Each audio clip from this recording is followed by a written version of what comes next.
This is where we talk about languages and language learning and all sorts of other stuff, and we play games. This is Elise with an update on the ongoing Inessa Armand translation project. We now have 37 of the 38 extant essays and speeches by Inessa Armand translated into English for the first time, and we are just short of the halfway mark on the fundraising progress as well. This enrichment of the English language Marxist canon has only been possible with your support, and it's been a real lifeline for me. So anyone who would like to support this project can find links in the description for how to do so, and everybody who has already supported it has my sincerest thanks. Perfect. Okay, 3 of 4. El hospital. 還元一級の先というのは、本当に誰も知らない字ばっかりでしょうね。私は Okay, we've leveled up and it is time to pick another language. Morfar är tröttare än vanligt. Maten är färdig.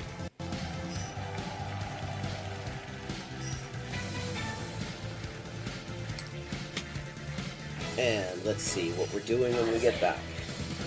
Greek. We're doing Greek when we get back. Ben neredeyse her gün okula giderim.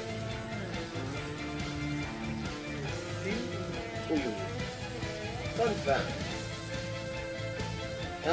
Turkish. Hello, Shakespeare. How you doing? Fun fact, in Spanish, the word for bishop in chess is alfil. And that actually comes from Arabic. Fil. The same word fil as this. Meaning elephant, because the bishop traditionally was to represent elephant units somehow. Similarly, in Russian, the word for bishop is squab, and that also means elephant. Okay. This is Elise with an update on the ongoing Inessa Armand translation project. We now have 37 of the 38 extant essays and speeches by Inessa Armand translated into English for the first time, and we are just short of the halfway mark on the fundraising progress as well. This enrichment of the English language Marxist canon has only been possible with your support, and it's been a real lifeline for me. So anyone who would like to support this project can find links in the description for how to do so, and everybody who has already supported it has my sincerest thanks. Ça, c'est ça, que c'est ça, non ça, c'est ça. Sol chi sa che nulla sa, ne sa più di chi ne sa.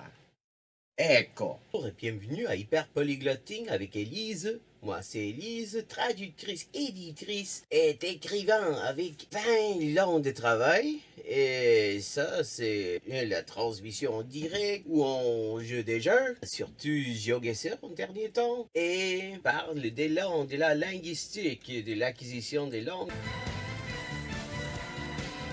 10-159. Haven't made a huge dent in it, but we're getting there. Okay, gonna do some Chinese now. Night. Night. None. Yen. Yo. 5.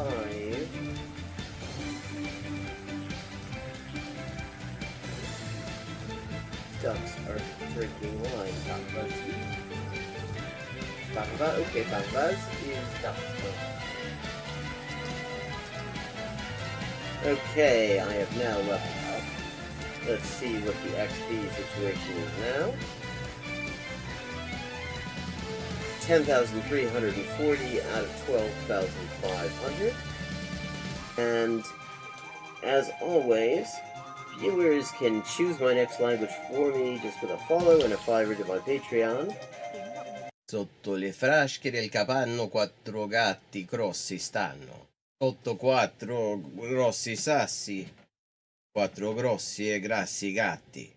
Un généreux déjeuner régénéré, des généraux dégénérés. Un généreux déjeuner régénéré, des généraux dégénérés. Facile. Sì, ecco, la gente... è la cosa che mi dice la gente, sempre che scoprisce che quante lingue parlo, io sempre avevo l'impressione, diciamo, di che non era così, non era tan così, ma poi, dopo di aver visto qualche poliglota in YouTube, una delle cose che avevo scoperte era giustamente che la metodologia usata da quella gente poliglota che non avevo mai conosciuta prima, era più o meno la stessa metodologia che usavo io. I buy a computer or what? Here's another example. I like to point these out. For this word for or, what sounds vaguely like Hogun and the hok in Hogun in Korean or waku in Japanese, and that means it is the exact same kind of character. Okay, let me see. Un chasseur, ça son chassé. Ses chassés sont son chien de chasse. Der dicke Dach. Okay, der dicke Dachdecker deckt dir dein Dach, drum dank dem dicken Dachdecker, dass der dicke Dachdecker dir dein Dach deckt. Hola y bienvenidos al directo de Hyperpolyglotting with Elise. Yo soy Elisa, traductora, escritora y editora y comunicadora social con más de 20 idiomas de trabajo. Y aquí vamos a estar jugando videojuegos, sobre todo GeoGuessr, y hablando de idioma, la mejor forma de aprenderlo y caleta más. Zwei Zwetschgenzweigen zwitscherten zwei tschechische Schwalben. Tres tristes tigres tragaban trigo en un trigal en tres tristes trastos. Oh, I see. This is Diche Ishai Fui, which means do you want food? But yeah, are you hungry? That kind of thing. How are the boys? Cine tapor. Posso Milao. Pote. Buenese. Proteine.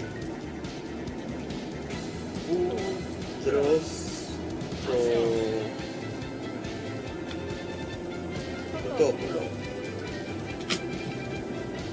In the designated chicken eating area, obviously.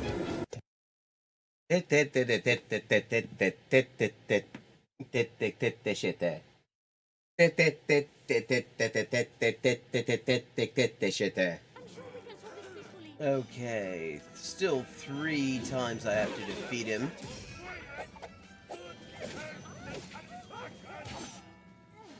And I don't have a whole lot of health left. This is Elise with an update on the ongoing Inessa Armand translation project. We now have 37 of the 38 extant essays and speeches by Inessa Armand translated into English for the first time. And we are just short of the halfway mark on the fundraising progress as well. This enrichment of the English language Marxist canon has only been possible with your support, and it's been a real lifeline for me. So anyone who would like to support this project can find links in the description for how to do so, and everybody who has already supported it has my sincerest thanks. Monsieur. Livre. Liwe, livre.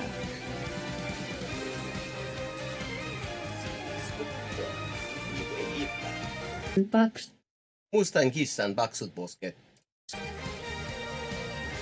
Maciej, Yeah. ja, sy, vysoký. Maciej. Proč? Víte. Počkej. Hello and welcome to Hyperpolyglotting with Elise. I'm Elise, translator, writer, and editor with 20 working languages, and this stream today is going to be sort of a continuation. That was the wrong thing there. Sorry, getting things set up. There we go. That's the one I want, so I can actually see chat when I've got the video on full screen. Talking about paths to Japanese fluency. We were watching some videos yesterday. There was something of a debate between Oriental Pearl and Matt versus Japan on methods and things like that, and I thought we could talk a little bit more about that. And in order to give people who aren't familiar with me in this channel an idea where I'm coming from and talking about it, let me just 今のこの間の読書材料をちょっと紹介しますね。これが今読んでるカメラに近づけてくそそれじゃなくこういうねこの方がカメラに優しいかもな。これはこの間毎日読んでいる本なんです。有比較のプロフェッショナル判例六法という本で、これは司法予備試験準備のために復習のために復習しに読んでメモっている本なんです。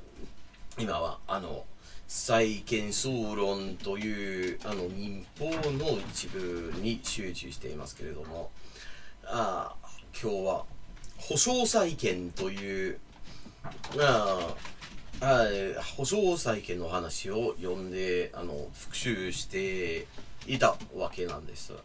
So, I mean, when I talk about my experience with Japanese goes back to starts when I was about 8 or 9 years old is when I started to really get serious about trying to learn it. And I've been working professionally as a translator for Japanese since the late 1990s, including some time doing like tour interpretation, other kinds of interpreting, and translating just about any kind of legal document or technical document, all sorts of stuff, from Japanese to English and occasionally from English to Japanese. And right now I'm working on preparing for the preliminary exam that allows you to take the Japanese bar exam, which is what that book is about. It is the compendium. It is Yu Hikaku, which is one of the main legal publishers in Japan. There's statutes and precedents for professionals. I'm reading about reviewing obligations law every day. So that's where I am in terms of like Japanese when I talk about Japanese fluency for anyone who isn't familiar with the channel and doesn't know what my background is. So I am what is often referred to as a pera pera gaikokujin. And apparently you can still get views for being one, and I want some of those views. 私もペラペラ外国人ですから私でもビューをくださいとよろしくお願いいたします。だけどso I got some videos we're going to look at as sort of part of this discussion. Yeah, to give some viewpoints in order to play off of, as is kind of the normal format of this. And so, how are we doing, chat? How has your day been?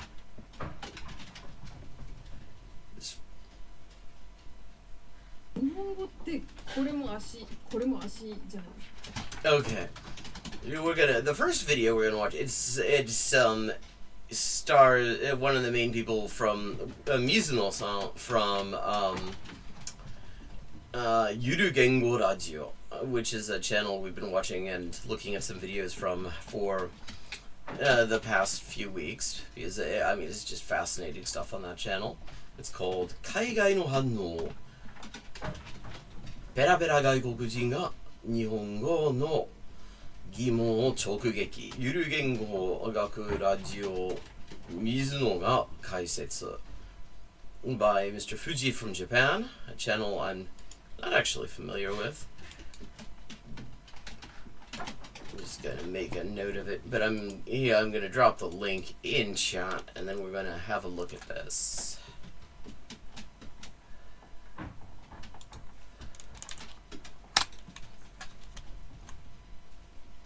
Okay, full screening.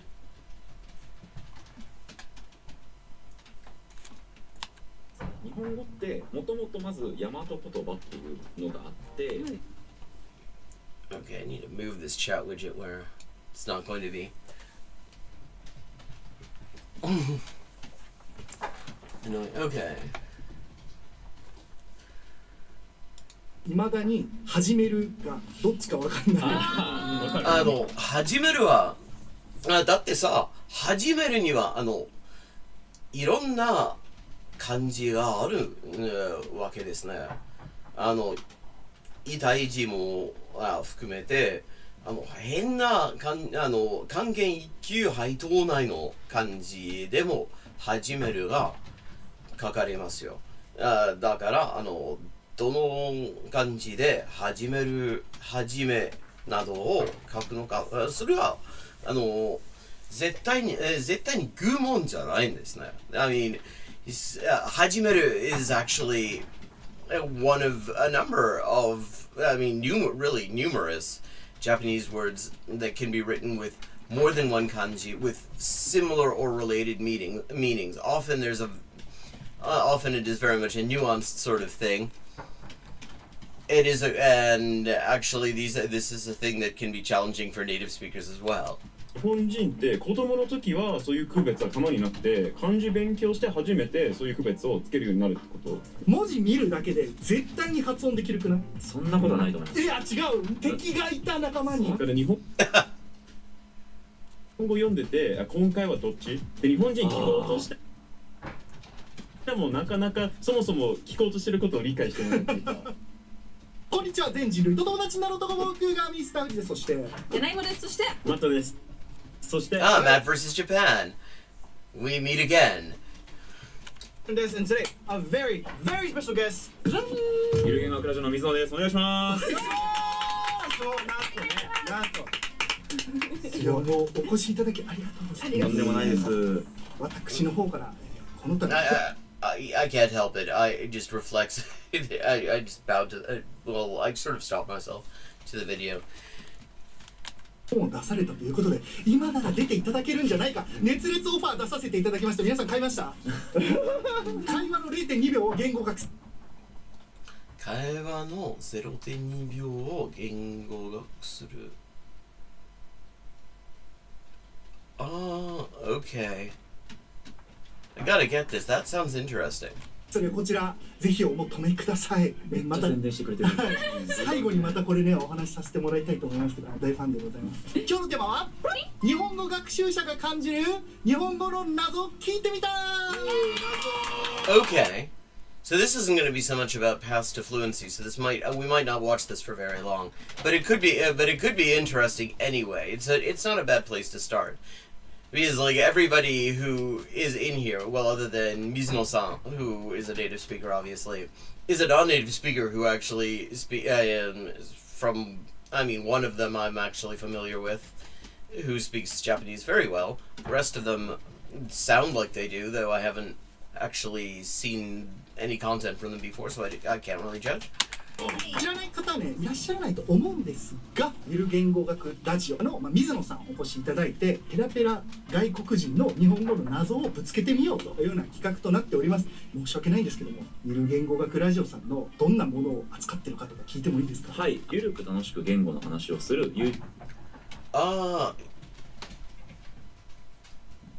ゆるく楽しく言語の話をするの略称ですね。ああ、だからゆる言語。OK。YouTube ポッドキャストチャンネルを称していまして、僕は特にその言語がとにかく好きな人間として、言語があんまりよく分かってない、言語学詳しくない友達に向かってこう喋ってるような、そういうこう番組になりまして、テーマとしては、例えば英語のスプリングが春とバネを表すのはなぜなんだろうかというか。Oh yeah, I saw that. I haven't watched that one, but I've seen it on the channel when I've gone looking for other things to react to.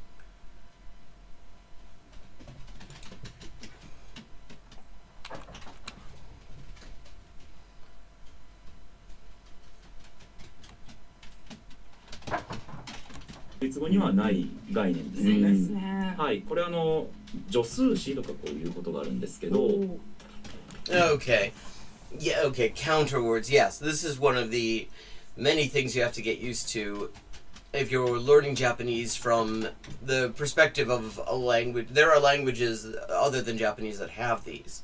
Even Indo-European languages, even English has them to some extent, but not anywhere near as standardized and broadly used as they are in, say, Japanese or Korean or Chinese or Vietnamese or numerous other languages. So, この助数詞を載せた辞典もありまして、助数詞の辞典ということ。でこれ最後まで僕読んだんですけど、これをこう読むとですね、日本人でも結構知らない数え方とかもあるんですよね。Yeah, this is very true. I mean, it's one of the most validating things when like if I'm writing something and there's something where it is an object that would not necessarily be easily classified as or a digital object, say something like that, and it's like, okay, what is the counter word for that?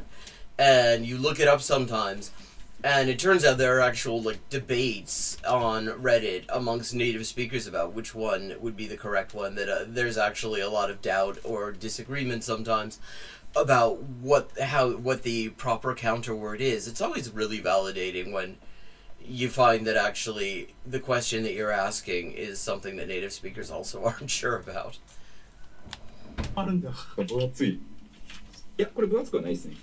400ページもないんで、これ薄いですね。薄い。分厚いというとこれですよ。これは第2巻でページは何ページああ全4154ページだぞ。これが分厚いですよ。これは薄い部類に入ると思いますけど、日本人がみんなこんな感じだとは思わないようになる。なんか例えば適当に今引いたので下りっていう助数詞が下り聞いたことない。Okay. This is a counter I have literally never encountered before. I mean, the character's familiar. That's Ryo. I've seen Ryo, that character, quite a few times. But what is this counter? で、衣装などの人揃いのものを数える5ですとか載ってるんですよ。衣装をね、ひとまとまりで数えたりなんかあんましないので、現代だと、ほとんどこう使われてないようなものだと思うんですけど、Yeah, okay. Yeah, that explains why I've never heard it. Okay, so 一下り。量の漢字で下りと。知らなかった。いっぱいこう載っているし、あと便利なことに逆に例えば犬ってなんて数えるんだろうとか言って、犬を引けばこんな感じで引きとか等として数えますとか、それからですね大事な情報として。Yes, because there's okay. Here we go. It explains what the reasoning is behind that, which is very handy because sometimes you will have categories where there are two kinds of counters.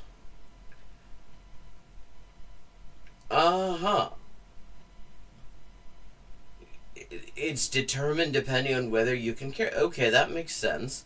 Because tool is also used for like cows and I think sheep as well. Your larger quadrupeds.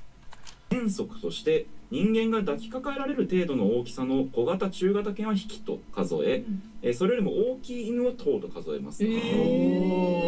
ただし盲導犬とか救助犬、麻薬捜査犬などの人間が訓練を施した犬は体のサイズとは関係なく頭で数える傾向がありますので。Okay. That is very interesting. I mean, and the thing is, the fact that this book exists and that it is written in Japanese should tell you there. I mean, something that really, as a learner, is important to realize. Fluency does not mean you know everything about the language. Like, I mean, even we can get into discussions about what fluency even means, and those are because it's actually a concept that is not as easy to define as it initially seems. But just like there are all sorts of things that you have to look if you're writing something in your native language and you have to look it up because it's not entirely clear to you how it works. I mean, there's stuff like that in every language that native speakers are also not entirely certain about.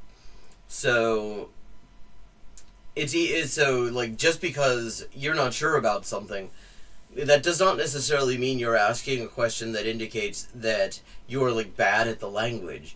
Sometimes it can mean that you're asking a question that native speakers struggle with. Hey Badger, how you doing? ちゃんと書いてあるんですよ。 Okay, in this sense, it's actually not a bad one for a video where we're a stream where we're talking about paths to fluency, because this is allowing me to talk about the destination there, and the fact that actually when we talk about it, we don't necessarily mean you know everything and get everything right, because like lots of native speakers who, I mean, I think are reasonably considered sort of a, you know, a benchmark for fluency. If you're speaking well enough that everybody assumes you're a native speaker, I think we can say you're fluent, even if we include within fluency people who, you know, definitely would not be confused for a native speaker based on their language ability. But the thing is, like, native speakers have all sorts of levels. And that's why there are books like this. Just like we have books, we have dictionaries of commonly misspelt words in English and stuff like that. The reason we have them is because English spelling is just fucking weird, actually. It makes very little sense a lot of the time because there are historical spellings and different word origins, and then words that the spelling has changed over time sometimes. So even native speakers have trouble with that. And that's true with every language you can think of. There are questions that native speakers can't actually immediately answer. So the fact that this book exists and is in Japanese should tell you that sometimes if you thought you were at a very high level in Japanese just because you're not sure about certain things, that does not necessarily contradict that. In fact, sometimes your uncertainty will be an indication that you're of just how high your level is, because sometimes you have to know enough to know that something isn't clear. ありがたいことに。ご自身の本の宣伝ではなくて、全く数え方の辞典の宣伝も今されてる。はい。数え方の辞典。本格派。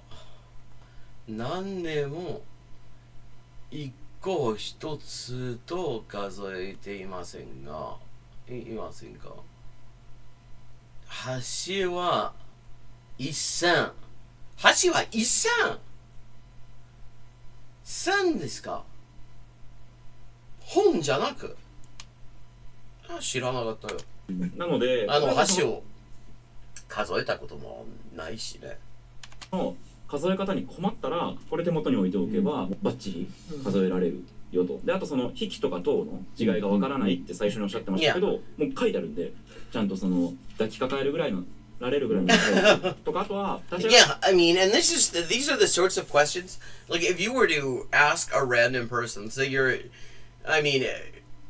like just go on the street at like Shibuya intersection or just on the subway and go, in Tokyo or any in Japanese city or just random, someplace where you meet a bunch of random people and just ask why it is that what the difference is between inu itto and inu ippiki.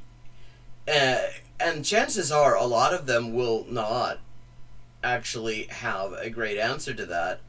And chances are, in fact, that they may never have actually thought about the question.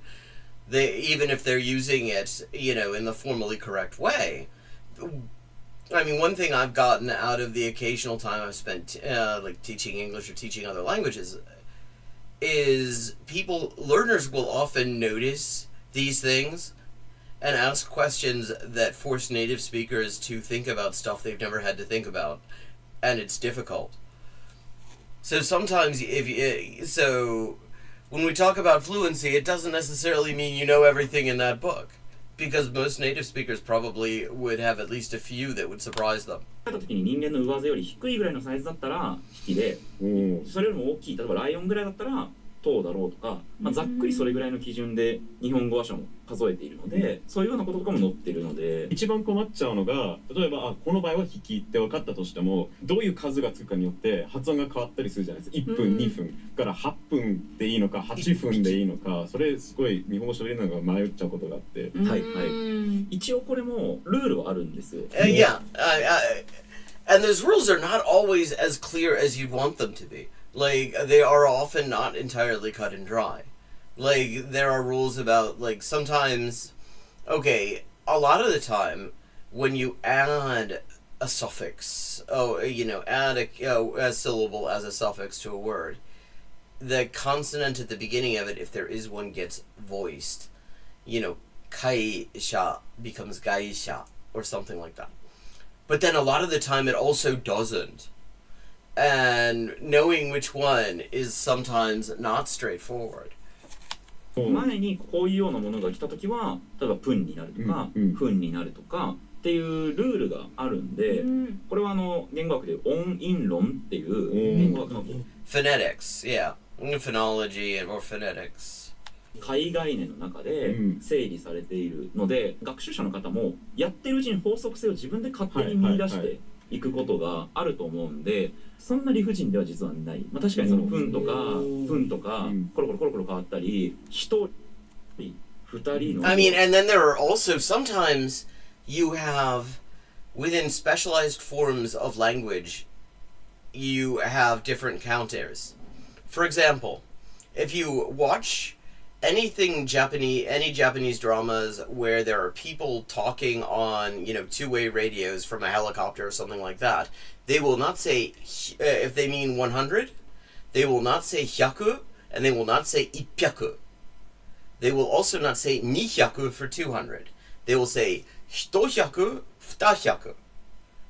Because I mean, it's the same logic for why, we have, like, say, the phonetic alphabet, Alpha, Bravo, Charlie, or something like that, or saying Niner on a CB radio or something, because there is an understanding that your signal quality isn't always going to be good, and it won't always be entirely clear what you're hearing. Like, 100 and 200, 100 and 200 in the conventional way of saying it will not necessarily sound great on a staticky radio transmission.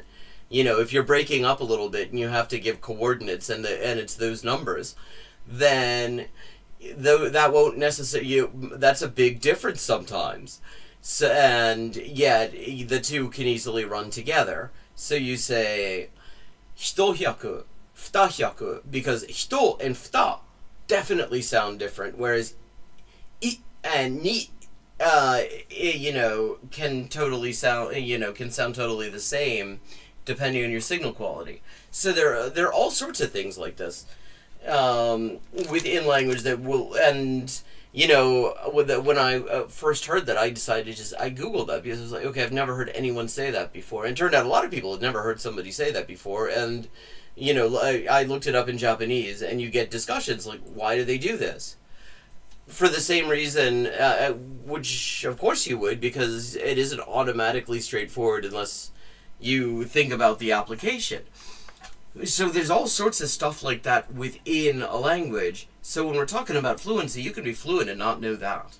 You can be like, I mean, fluency in Japanese, unless your use case for Japanese is like relaying information to like an air traffic controller or something like that, or communicating on a two-way radio, does not mean that you necessarily are completely au fait with the fact that there is sometimes you say 100, 200 or something like that. And there's tons of stuff like that. 3人になるとか、なんかそういうとこって理不尽じゃないのって、こういうものとかはまあ確かに部分的に不規則なものがありますけど、まあちょっとそれを覚えれば。そうですね。あと多分そういう不規則 Yeah, that is true. That is totally inconsistent because for 1人、2人, you're using native Japanese counting. But then 3人 comes from Chinese. 4人. Yonin, once again, is then you have yon, which actually is native Japanese, but then nin, which comes from Chinese, and then same with nananin, although it can also be chinin. Yeah, there are lots of inconsistencies. That you do have to get used to.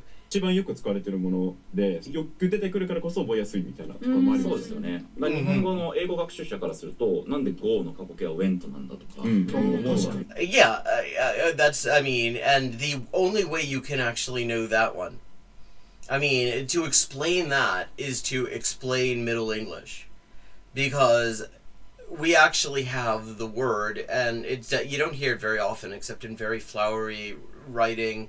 And sometimes, I guess, in like genre fiction, fantasy fiction, you'll hear about wending. And that's how we get go went, basically.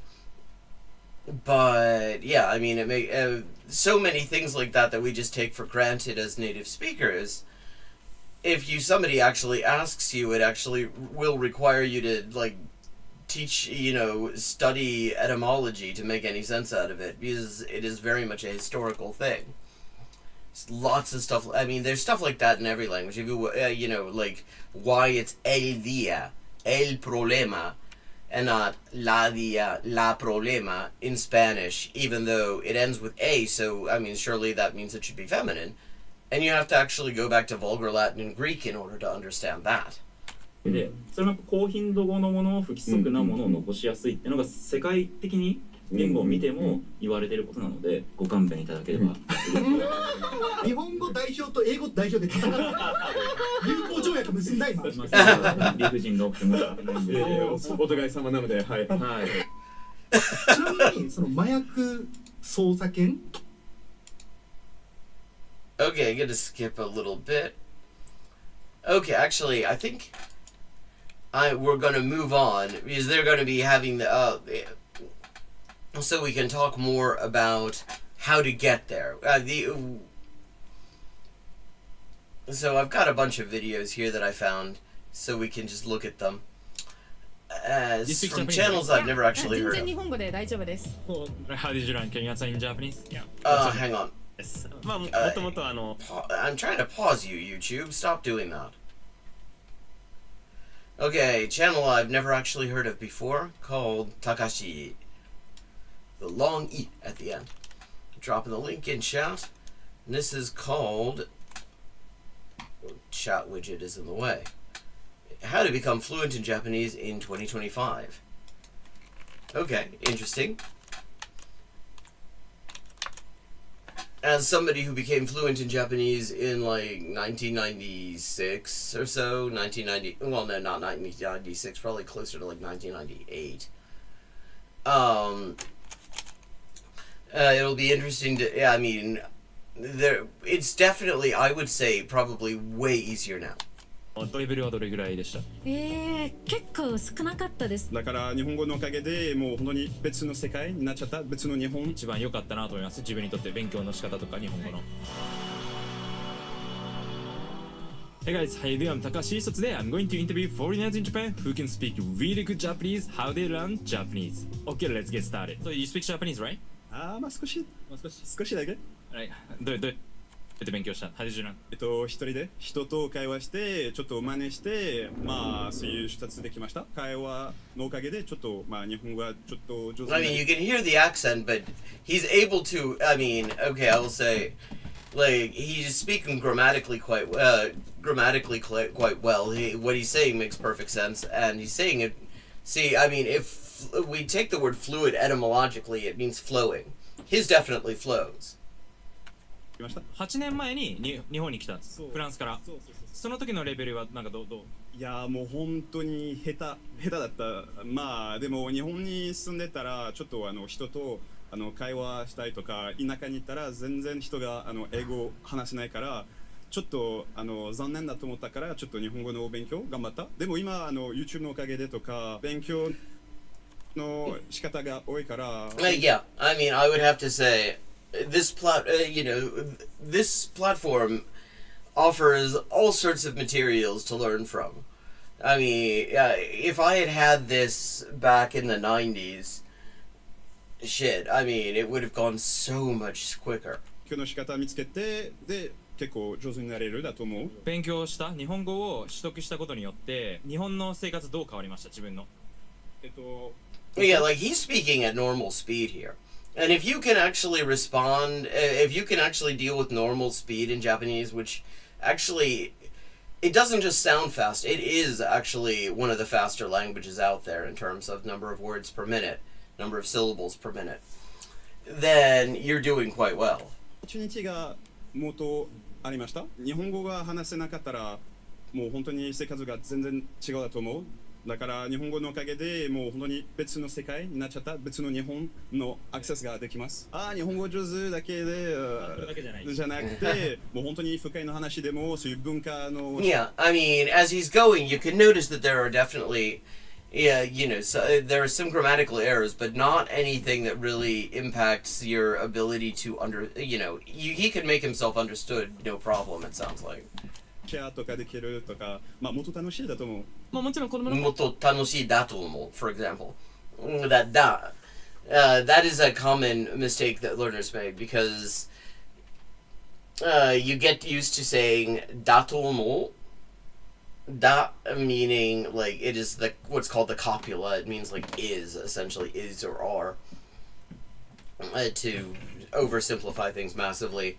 And so you kind of get used to saying that as a unit, with to omo, to being like something indicating that what precedes it is a quote, and omo meaning think, like I think that. But tanoshi is a different kind of adjective, and it does not take da. It acts like its own copula. It even has these Japanese adjectives that end in e adjectives have their own past tense form. So okay, he's not he is making certain mistakes, but not in a way that you would have trouble understanding him. So that's, I mean, I would say pretty good outcome. 勉強されたんですけど、アメリカに住んでた時に蕎麦屋さんで働いてて、で周りの同僚蕎麦屋さんよくやったな。3をつけるのはそれは例説としては悪くないですね。蕎麦屋だけじゃなく蕎麦屋を呼び捨てせずに全英語喋れなかった。そうです。アメリカのどこ？カリフォルニア。カリフォルニア日本人めっちゃいいですもんね。多いです。10年間で勉強してて、なんかどれが一番良かったなと思います。自分にとって勉強の仕方とか日本語の。とにかく東京によく開発されてるボードゲーム会、参加するとめちゃくちゃ役に立ちます。Yeah, like okay, her Japanese is really good from what we're hearing here. You can hear a bit of an accent, but like the rhythm is good. I mean, the sort of the flow of it is very nice. And she's getting some very certain nuanced things. Like when she talks about working in a soba restaurant, she says that she adds san, which is very common as an honorific. Like often you will hear that when talking about a business, like honyasan, a bookshop. I mean, the basic word is honya, like book place, book building, essentially. Yeah, it can be like just a building that something's in, but it also has a broader sense of a person who engages in a particular business. Because it has that, it can take the honorific honyasan. And that's something that a lot of the time foreign learners don't always catch catch those sorts of nuances until they've been doing it for a while.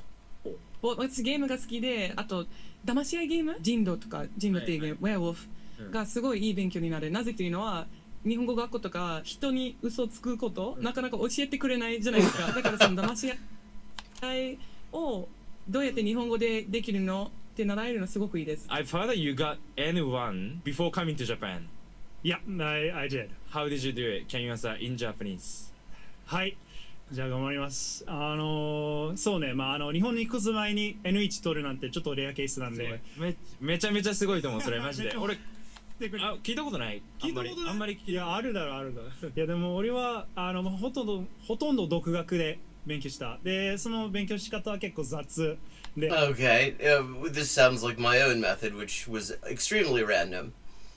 ネットで、単語リストを見つけたり、暗記も使って文法ガイドもネットで読んだりとか、通ってた大学は日本の大学と姉妹校なんで、それで留学 I like how he switched it up. They were talking in English. I thought, and he's like, "Oh, I will try my best." He said, and I was like, "Okay, so this is going to be somebody who has difficulties with it." He's like, "Oh no."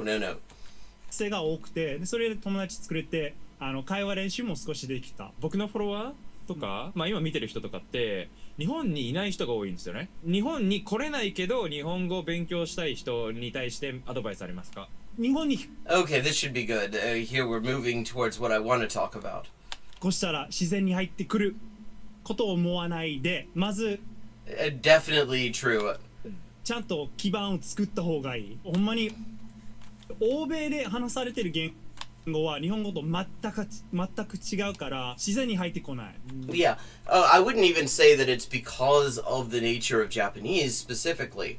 I mean, like, I've heard Stephen Krashen talk about the value of immersion in the sense of, like, going to a place where the language is spoken by default and immersing yourself in it. And he has also said, like, his own research says this is not a great way to acquire any language because there just isn't, as he says, the basis for it. I mean, you can get there, potentially, if you do that, but it's not something that you're not gonna... I mean, especially if you're in a large city in Japan and you don't speak Japanese and you're just sort of starting by immersion, you're not gonna get a lot of immersion because people are going to, a lot of the time, just switch over to English. So you won't. So there's also that, but yeah. So yeah, definitely, I would say, as he's saying, if you're going to go, this is again not just Japanese, but certainly Japanese, having some sort of a basis, some knowledge of the language before you get to a place where that's in an immersive environment is important, definitely. ある程度引っ越す前に文法を勉強してとか、そして単語、基本のやつだけでも大丈夫。毎日少し練習して、ある程度基盤作る。住んでる町に日本人が少ない場合が結構多いと思うから、そうだったらオンラインのやつでランゲージアプリとか日本に住んでるチューターをやって。Yeah, I mean, there's so many options these days that I really didn't have in the 90s. Because the internet the internet of the 1990s just is not the same internet that it is today. In some ways, in a lot of ways it has improved. In a number of ways it has gotten just way fucking worse.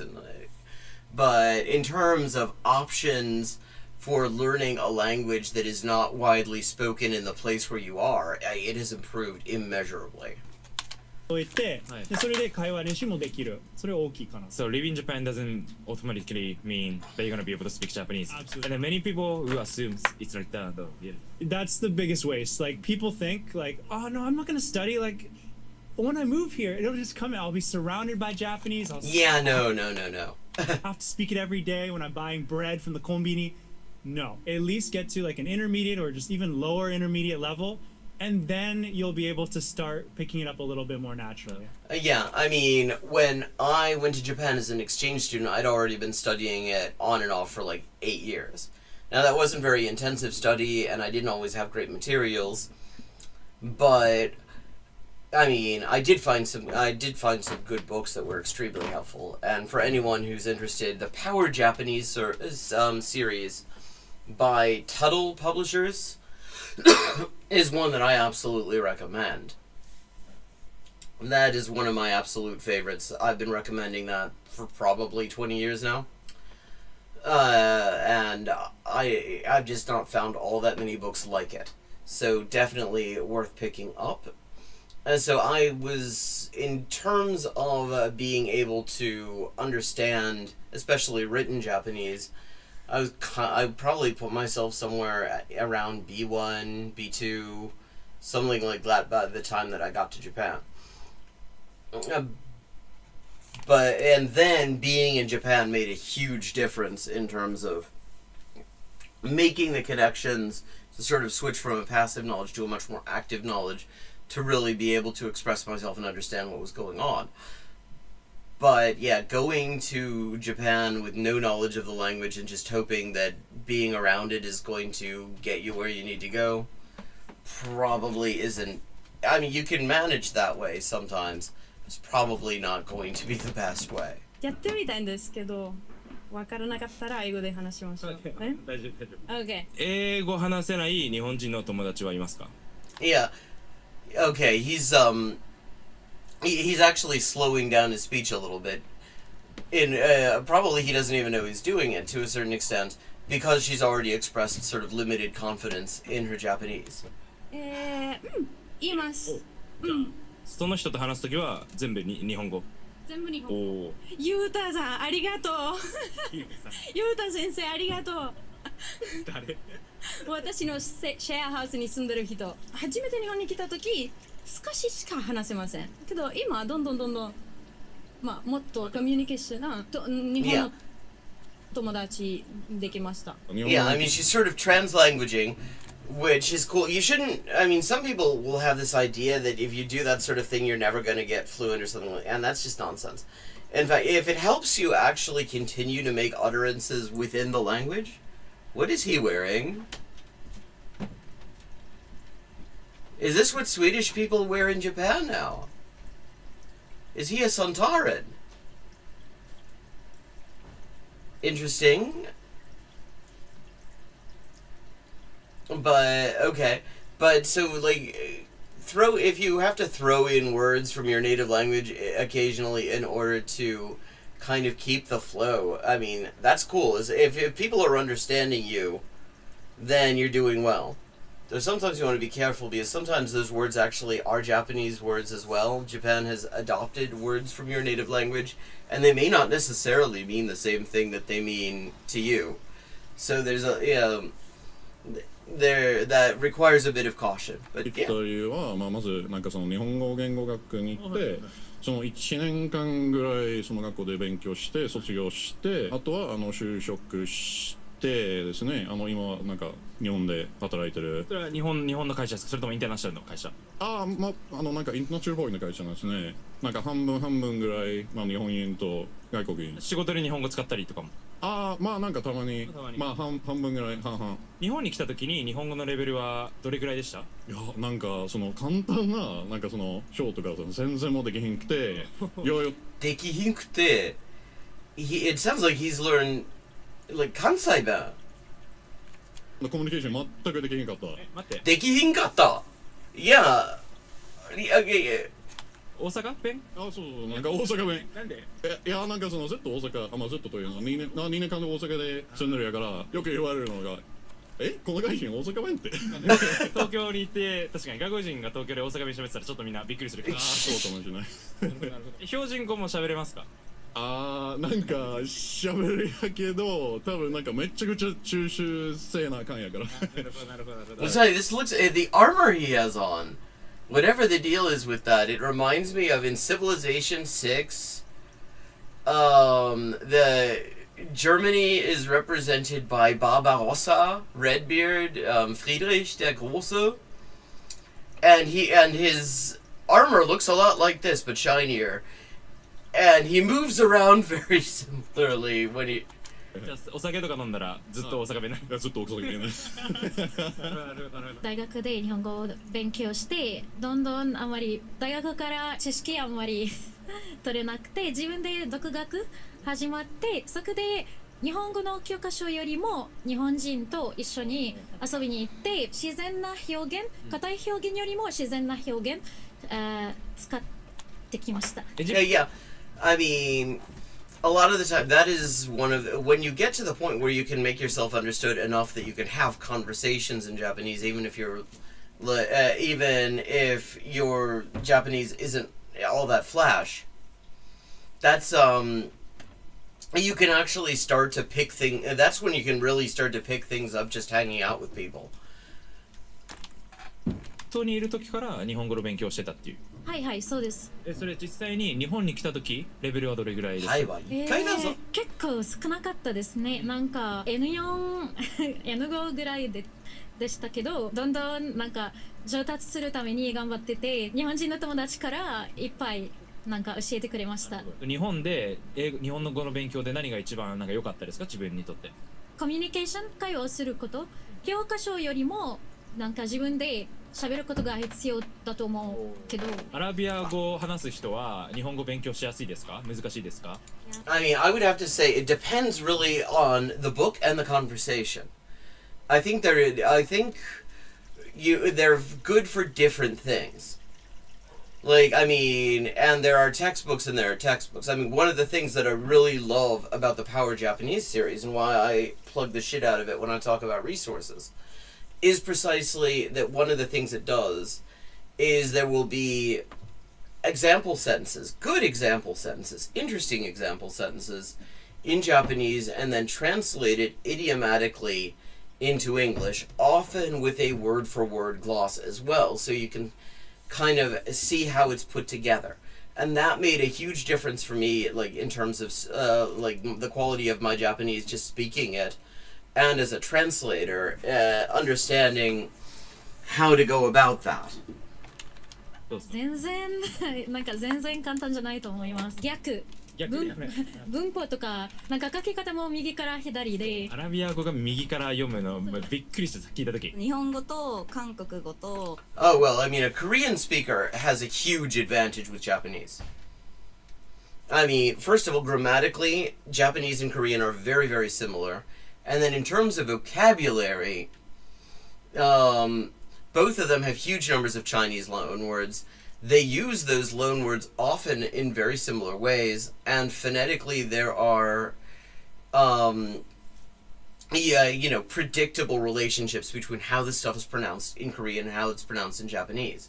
In fact, I mean, that was I was speaking Japanese before I ever really seriously did anything with Korean, and Japanese was a major help in learning Korean because there's a lot of vocabulary that you could just sort of port from Japanese to Korean if you know the phonetic changes. Of course, that doesn't always work. There are some things that are going to mean totally different things, and you have to be careful about that. But you can get pretty far, actually. 英語を少しだけ喋れます。Why do you speak Korean? でも韓国人なんで。韓国人なんで。日本人かと思った。韓国人です。日本語うまいですね。ありがとうございます。一級持ちなんで。JLPT。いえ。マジ？わお。なんで日本語を話せるの？日本語は、友達ができてめっちゃ電話したら喋れるようになったみたいな。自分の国にいながら日本語を勉強したい人にアドバイスだったりとかありますか？韓国なら絶対に簡単でしょ。自分が日本語を喋らないといけない状況に置かれること、それが一番いい。Yeah, like she does not have to hesitate when in terms of like sentence structure, because Korean sentence structure and Japanese sentence structure, I mean, they're not totally identical. There are things Korean does very differently. Hola, Liri, desdes. ¿Cómo va? There are things Korean does differently in terms of grammar. The verb endings don't work quite the same way. There are differences, but in terms of the overall structure of things, the way you structure a sentence in Korean and the way you structure a sentence in Japanese they are more similar than different. それは自分の国にいながらどうやってそういう状況を作る？いやでも最近だと SNS ですごい他の国の友達作るの簡単なんで、アプリとかもたくさんあるみたいだし、そこで見つけたらいいと思う。I mean, it is so much easier now. Look, we did, in the 1990s, especially for Japanese, because like I had an 8088 PC. It didn't even have a color monitor. I don't think you could even have Japanese text display on it. I mean, even getting it to use characters for German or Norwegian or something like that required a very complex operation, changing what was called the code page in order to change it. God, I mean, I had to learn to write DOS batch files in order to even be able to write emails in German and stuff. I don't even know if you could do Japanese on that thing. I mean, I imagine it must have been possible, because I believe that model probably was also in Japan. But, yeah, I mean, there's so many more resources available these days. 発音めっちゃ綺麗ですね。僕声かけた時ストリートでマジで日本人かと思って、で今韓国人って言われてびっくりします。服装とかが多分ちょっと日本より I would say あれですもんね。日本人の女の子最近韓国人っぽい服装とかする人も多いし。そうですね。なるほど。初めて来た時に日本語学校に勉強しました。2年間ぐらい。でもコロナの時だから誰もいなかった日本。This isn't. Oh no, it's Akihabara. Okay, I had seen the Aki, and in a previous thing, and I thought it was Akita, all the way up north, where the dogs come from. 日本語の話は大事だった。それからすぐに習いました。5年前に日本に来た時に比べて日本語のレベルは上がりました。初めて来た時に全然話せなかった。全然分からなかったです。本当にゼロから習いました。今多分 N3、N2 のレベルです。何が一番I mean, I'm not actually familiar with their classification system. Like, there are definitely, I mean, again, he's clearly making himself understood. And I have no trouble understanding him in Japanese. Clearly, Takashi-san also has no trouble understanding. There's definitely, there's definitely like some grammatical and pronunciation things and stuff like that. So, but it definitely speaks it quite well, I would say. I mean, I imagine he has no trouble using it in his daily life. 一番良かったですか？日本語の勉強で。多分漢字はすぐに習いました。それと書き方と読み方はちょっと楽しいから、それは。It is. I mean, it is. Kanji are fun. Kanji are really interesting, actually. に習いました。漢字を勉強しない人の理由として、そのカンバゼーションの練習がしたいみたいな人いるじゃないですか。それはどう思いますか？それは良くないと思う。実は。どこでも何かいろいろな漢字があります。長い時間に東京に住みたいの時にもちろん漢字が必要です。そして、I mean, and also let me just say, if you just want to speak, the thing about Japanese, the thing about it having imported so many Chinese words into it, and sometimes making its own Chinese words, its own words out of Chinese components quite often. Some of which ended up getting adopted in China as part of like just standard Chinese. I mean, the thing about that is what you have is a whole lot of words that sound the same and mean totally different things. Don igo, meaning same sound, different meaning words. And one of the ways that Japanese people, when talking, will clarify misunderstandings that can be generated and often are generated by these don igo, these homophones, is precisely by saying, "Oh well, this is I mean the one where it's the kanji for aru and the kanji for noryoku or something like that." the null from Nordyoku or something like that. So if you don't know the kanji, then even if you have the vocabulary, that you're going to miss out on a very important aspect of sort of clarification of meanings in conversation. Because this is a thing that happens a fair bit, where people have to say, stop and say, no, what I mean is this word, but written a different way, so it has a different meaning. So, yeah.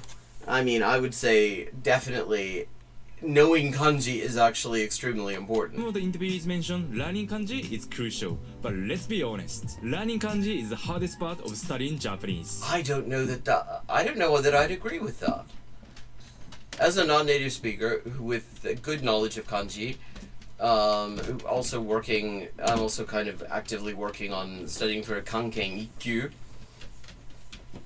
which requires learning a whole lot of fucking kanji. I would say it's not learning kanji. I would not say that's the hardest aspect. It wasn't for me. Well, the hardest aspect really is getting used to the fact that the language is just structured in an unaccustomed way. Like knowing Italian or knowing Russian or something like that does not prepare you for being able to, formulate expressions in Japanese.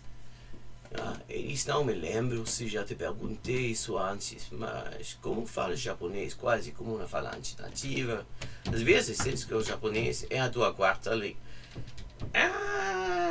Pode ser. Não sei. não pensei mais nisso. Mas pode ser. Even for Japanese people, it takes us more than 6 years to learn kanji because there are so many of them. To put it into perspective, there are more kanji than Pokemon. And yes, I'm including all the new generations. And this is just the number that you have to know in order to finish high school. The number that you need to know in order to finish university is higher.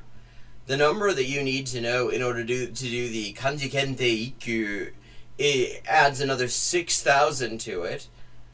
And that's still not even half of all the kanji that exist. There are roughly 50,000 kanji in existence, most of which, to everybody's relief, you don't need to know. Most people do not know them. Though, if you're interested in seeing them, you can actually buy a poster that is, it's just kanji ichimanji, kanji gobanji, and it is 50,000 kanji. And broken down, it looked like to me by Radical, though I didn't get a good look at it. But yeah, so when you know that we're going from a total of 50,000, actually 2,000 isn't too bad.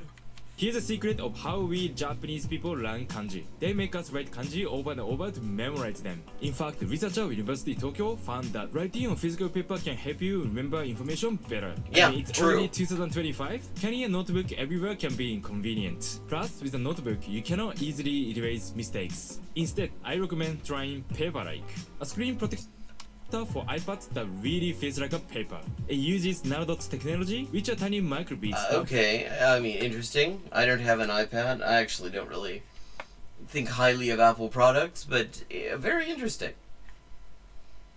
It's something that would actually make it feel like you're writing paper. Writing on paper wouldn't be bad. Okay. I'm going to take a quick bio break, and then I will be back in just a few. Hi, and welcome to Hyperpolyglotting with Elise. I am Elise, translator, editor, and writer with 20 working languages, and this is where we talk about languages and language learning and all sorts of other stuff, and we play games. This is Elise with an update on the ongoing Inessa Armand translation project. We now have 37 of the 38 extant essays and speeches by Inessa Armand translated into English for the first time. And we are just short of the halfway mark on the fundraising progress as well. This enrichment of the English language Marxist canon has only been possible with your support. and it's been a real lifeline for me. So, anyone who would like to support this project can find links in the description for how to do so, and everybody who has already supported it has my sincerest thanks. Perfect. Okay, 3 or 4. El hospital est 還元一級の先というのは、本当に誰も知らない字ばっかりでしょうね。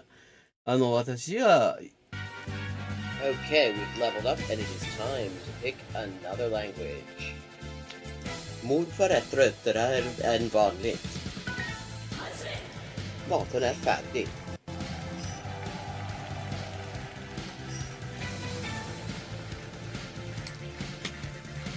And let's see what we're doing when we get back.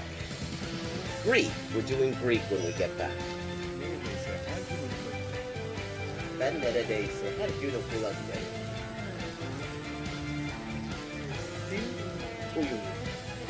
Fun fact.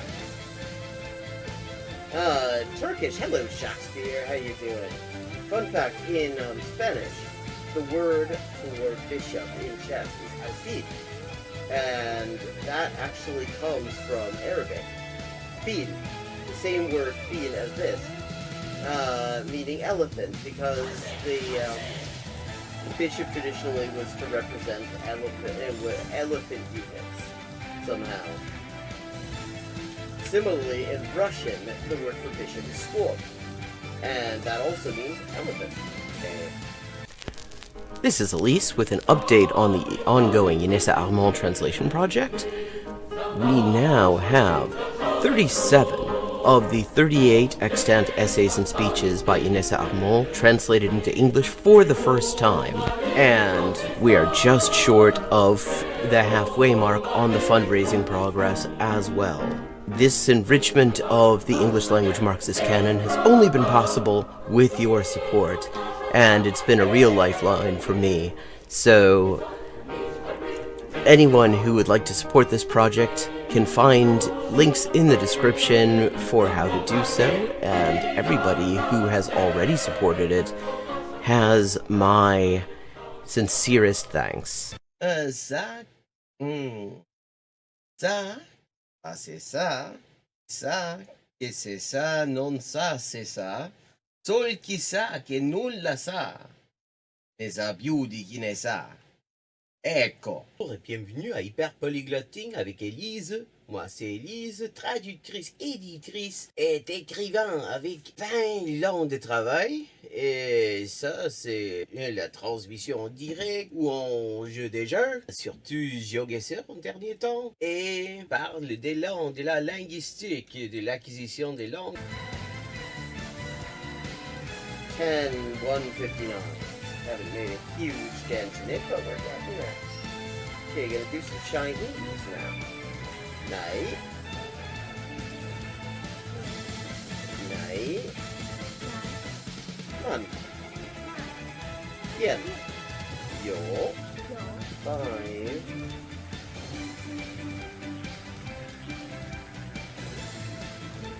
Ducks are drinking wine. Bamba, okay, Bambas is duck. Okay, I have now leveled up. Let's see what the XP situation is now. 10,340 out of 12,500. And as always, viewers can choose my next language for me just with a follow and a $5 to my Patreon.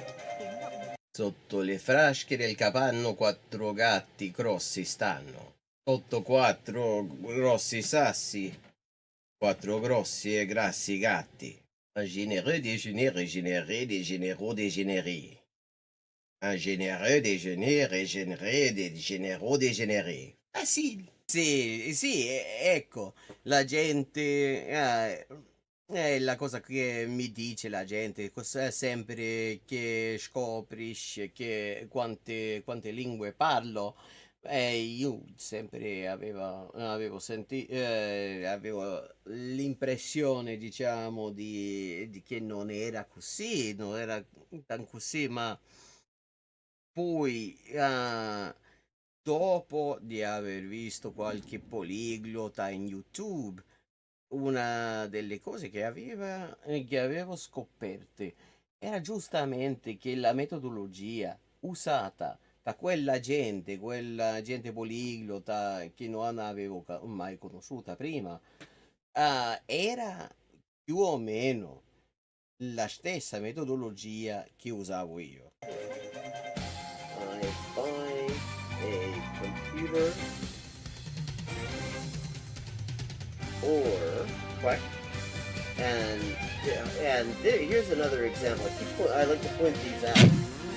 For this word for or, but sounds vaguely like hogun and the hok in hogun in Korean or waku in Japanese, and that means it is the exact same kind of character. Okay, let me see.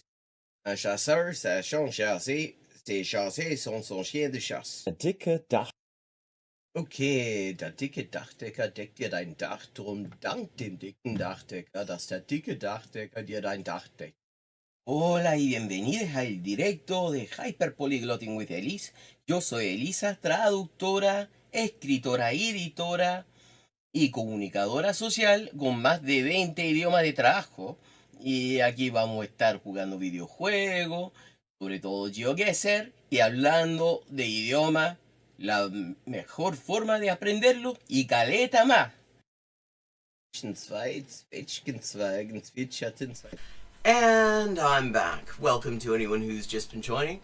We're looking at videos on becoming fluent in Japanese, and I'm also talking a little bit about how I got there. Welcome, Dakota Kalani. And so I'm going to switch over, see if there's some more detailed discussion. Okay.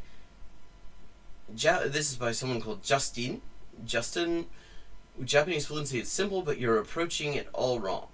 Okay. I'm curious. I know, yet again. I'm not familiar with how to learn Japanese. Look, I'm not familiar with this channel. Be honest with you. If you clicked on this video hoping to hear some magical method on how to learn Japanese in 3 months, Okay. well, Come on, I'm sorry to pause tell for you, me, but damn it. this is not that video. Okay. This video is for anyone who actually wants to achieve fluency. And yes, Why it will wouldn't you pause, absolutely damn it? take more than 3 months. Pause video. Pause. I'm trying to full screen and do things. Like drop the link in chat. Bloody video. Come on, full screen. Bloody hell. Okay. So, okay, and yeah, feliz día de un muerto, boy. Se me olvidó por completo.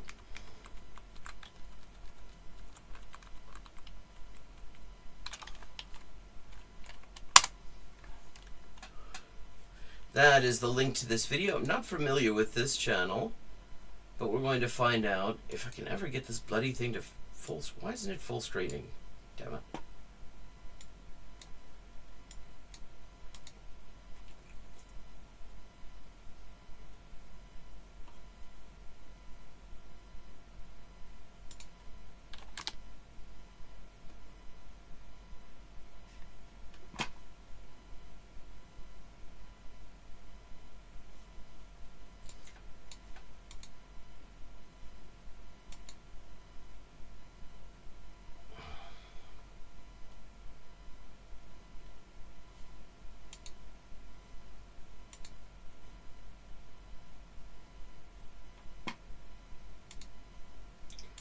Okay, let's see if I just reload it.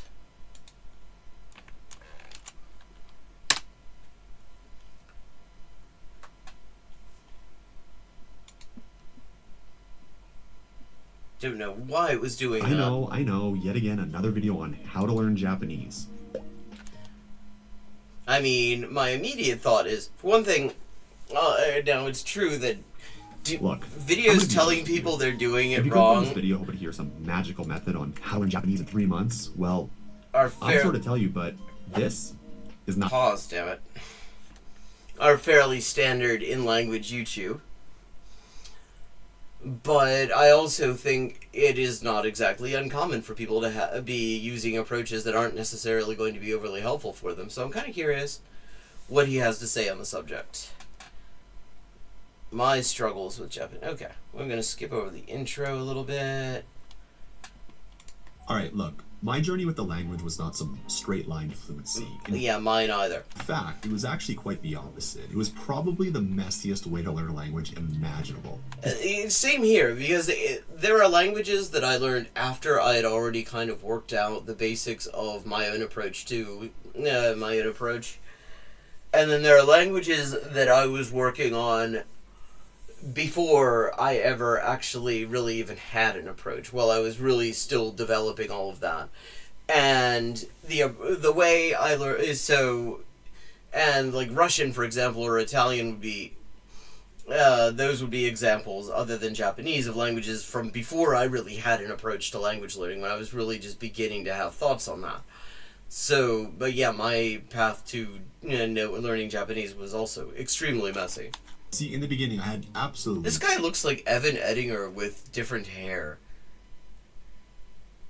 Like, I wonder, are they twins? No idea what I was doing. Mostly I was self-taught, I had very little guidance, and online resources were extremely limited at the time. Okay. It sounds like this happened at the same... we were doing this at roughly the same time then. And this led to a lot of trial and error, a lot of wasted time, and many gaps in my studying. Like, sometimes I'd go into... Oh, okay. Very similar experience he's describing to me. Entire years without even touching the language, and it set me back significantly. But I never really gave up. I always kept coming back to the language, only to repeat the same mistakes, the same cycle, over and over and over again. And don't get me wrong, like, I could study. I mean, I was able to pass the highest levels of the JLPT, Kanji I was surprisingly good at, but despite all of this effort, I just really couldn't communicate. Like, my theoretical understanding was strong, but whenever it came to actually using the language, my mind would kind of just go blank. Okay. I mean, this, my immediate thought is that this sounds like he was using very conventional methods, because a lot of the more conventional sort of methods where it's like, okay, we're going to learn grammar, we're going to learn word order, we're going to, that sort of stuff. A lot of the time, what that does yield, the outcome from that is that you can discuss the stuff theoretically and it makes sense. And you'll be right about it. You can discuss in the abstract that this is how you do the one thing or the other thing, but it does not necessarily result in you being able to do the thing. You know, I was doing everything right, according to conventional wisdom, so why was I struggling so much to hold up a simple conversation? I remember thinking, am I just not cut out for this? Is there something wrong with the way that I learn? And if you're thinking, wow, it took this guy nearly 2 decades to learn Japanese, what an idiot, well, you're not alone in thinking that, because I also felt that way about myself for a very, very long time. See, I suppose I was lucky in the sense that I never felt that way about myself. I never had that problem. But apart from everything else, because it was very clear to me that Japanese was actually hard, because I had other languages to compare it to, and yeah, it was just harder.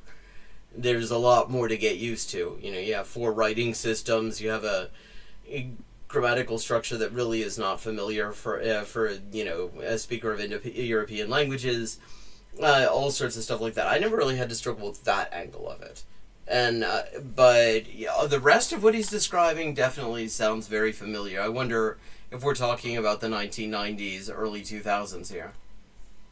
But through it all, after many years of struggle, I've finally come to a pretty clear understanding about Japanese, or any language for that matter, and it actually stems from an approach that I tried years ago. You see, there used to be this website called AJAT, All Japanese. Oh yeah, a friend of mine recommended this to me. All the time, and just like it sounds, it's pretty simple. You surround yourself with Japanese all the time, and eventually you get good at it. So I thought I'd try it out. I started listening to Japanese, watching Japanese movies, TV shows, podcasts, but every time I'd only catch a few words here and there. Okay, he was doing this at a time where there were podcasts and stuff.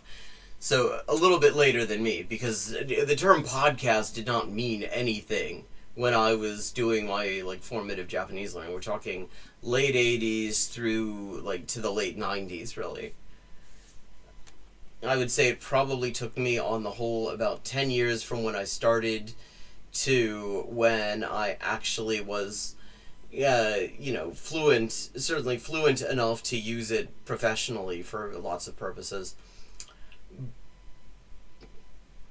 And I don't think that would have been necessary. If I'd known everything that I know about how to go about this now, if I'd known that back then, I think it probably would have easily been cut in half.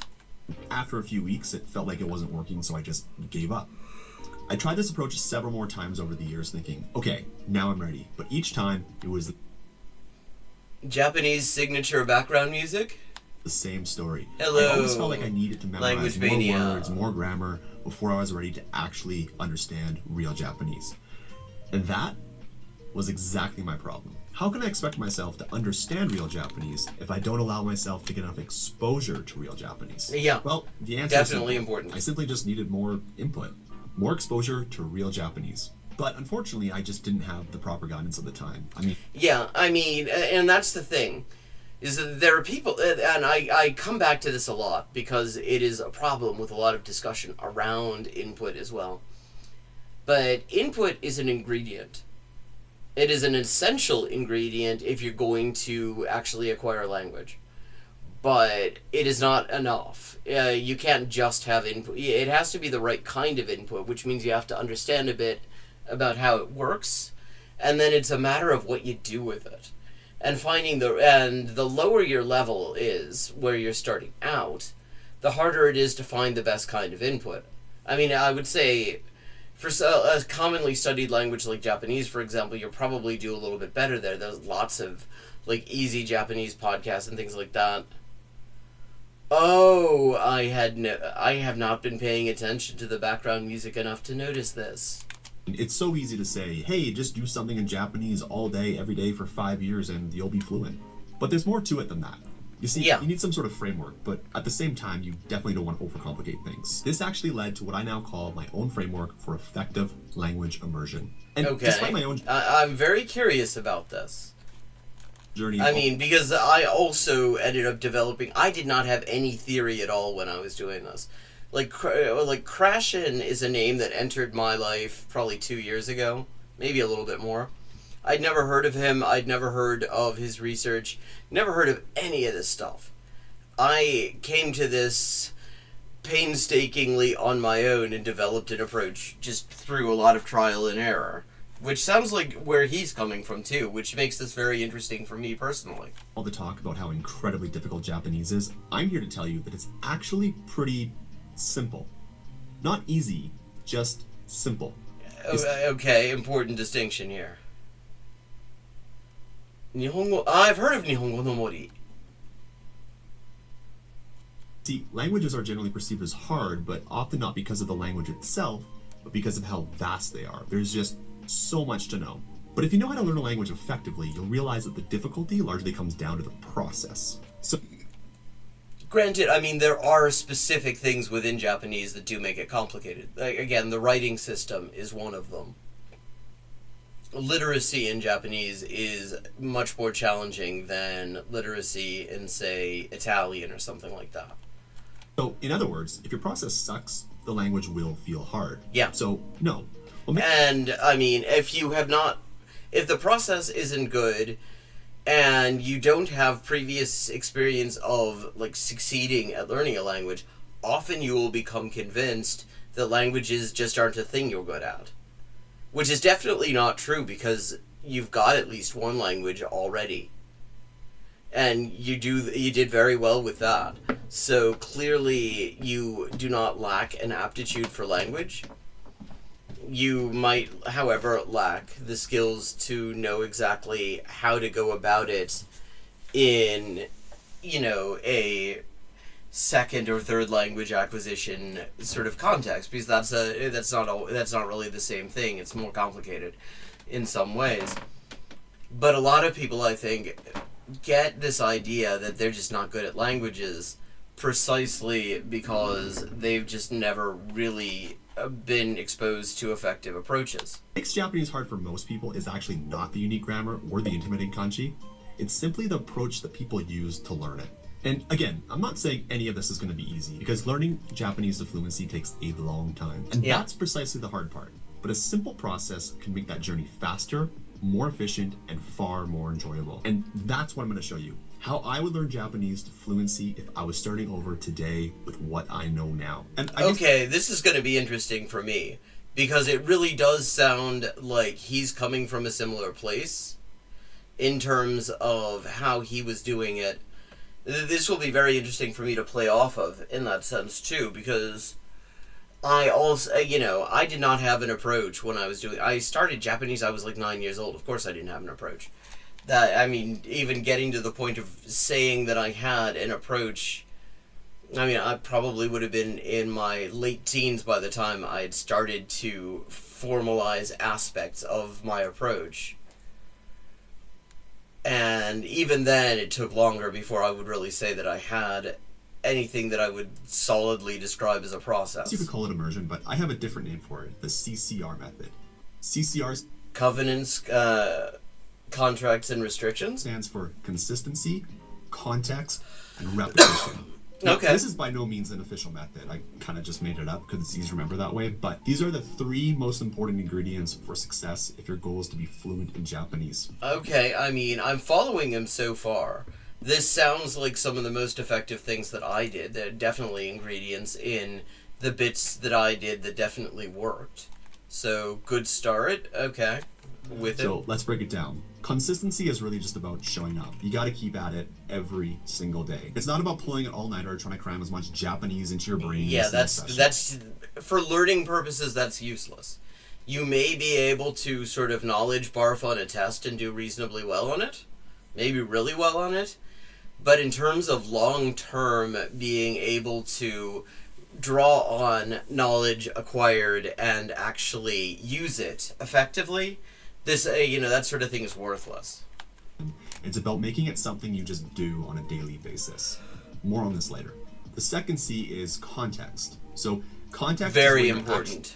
In all language acquisition, it's extremely important. In Japanese, because there are all sorts of contextual things that go on that are somewhat complicated, especially important. So following it here, experience the language, allowing it to just wash over you and not just analyze it. We're talking about listening to native speakers, watching Japanese dramas, Japanese movies, reading actual Japanese books, and even playing video games in Japanese. You want to definitely. Literally all things that I did that I would say were effective.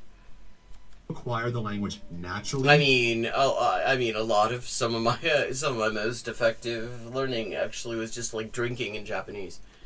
Like just having beer with a bunch of Japanese speakers, and just getting shit-faced and playing Monopoly through real, authentic Japanese. So no, this isn't about memorizing lists of words. It's about seeing how those words are used in real life. And last but not least, we have repetition.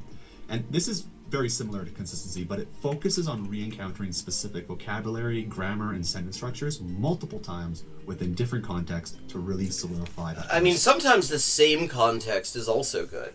Like, one of the things that was very helpful to me in terms of listening ability was just watching the same Japanese dubs of X-Files over and over again until, and I would just sort of, at the time I was working in doing telephone surveys, annoying people to ask them what they thought of television news and other such bullshit as that.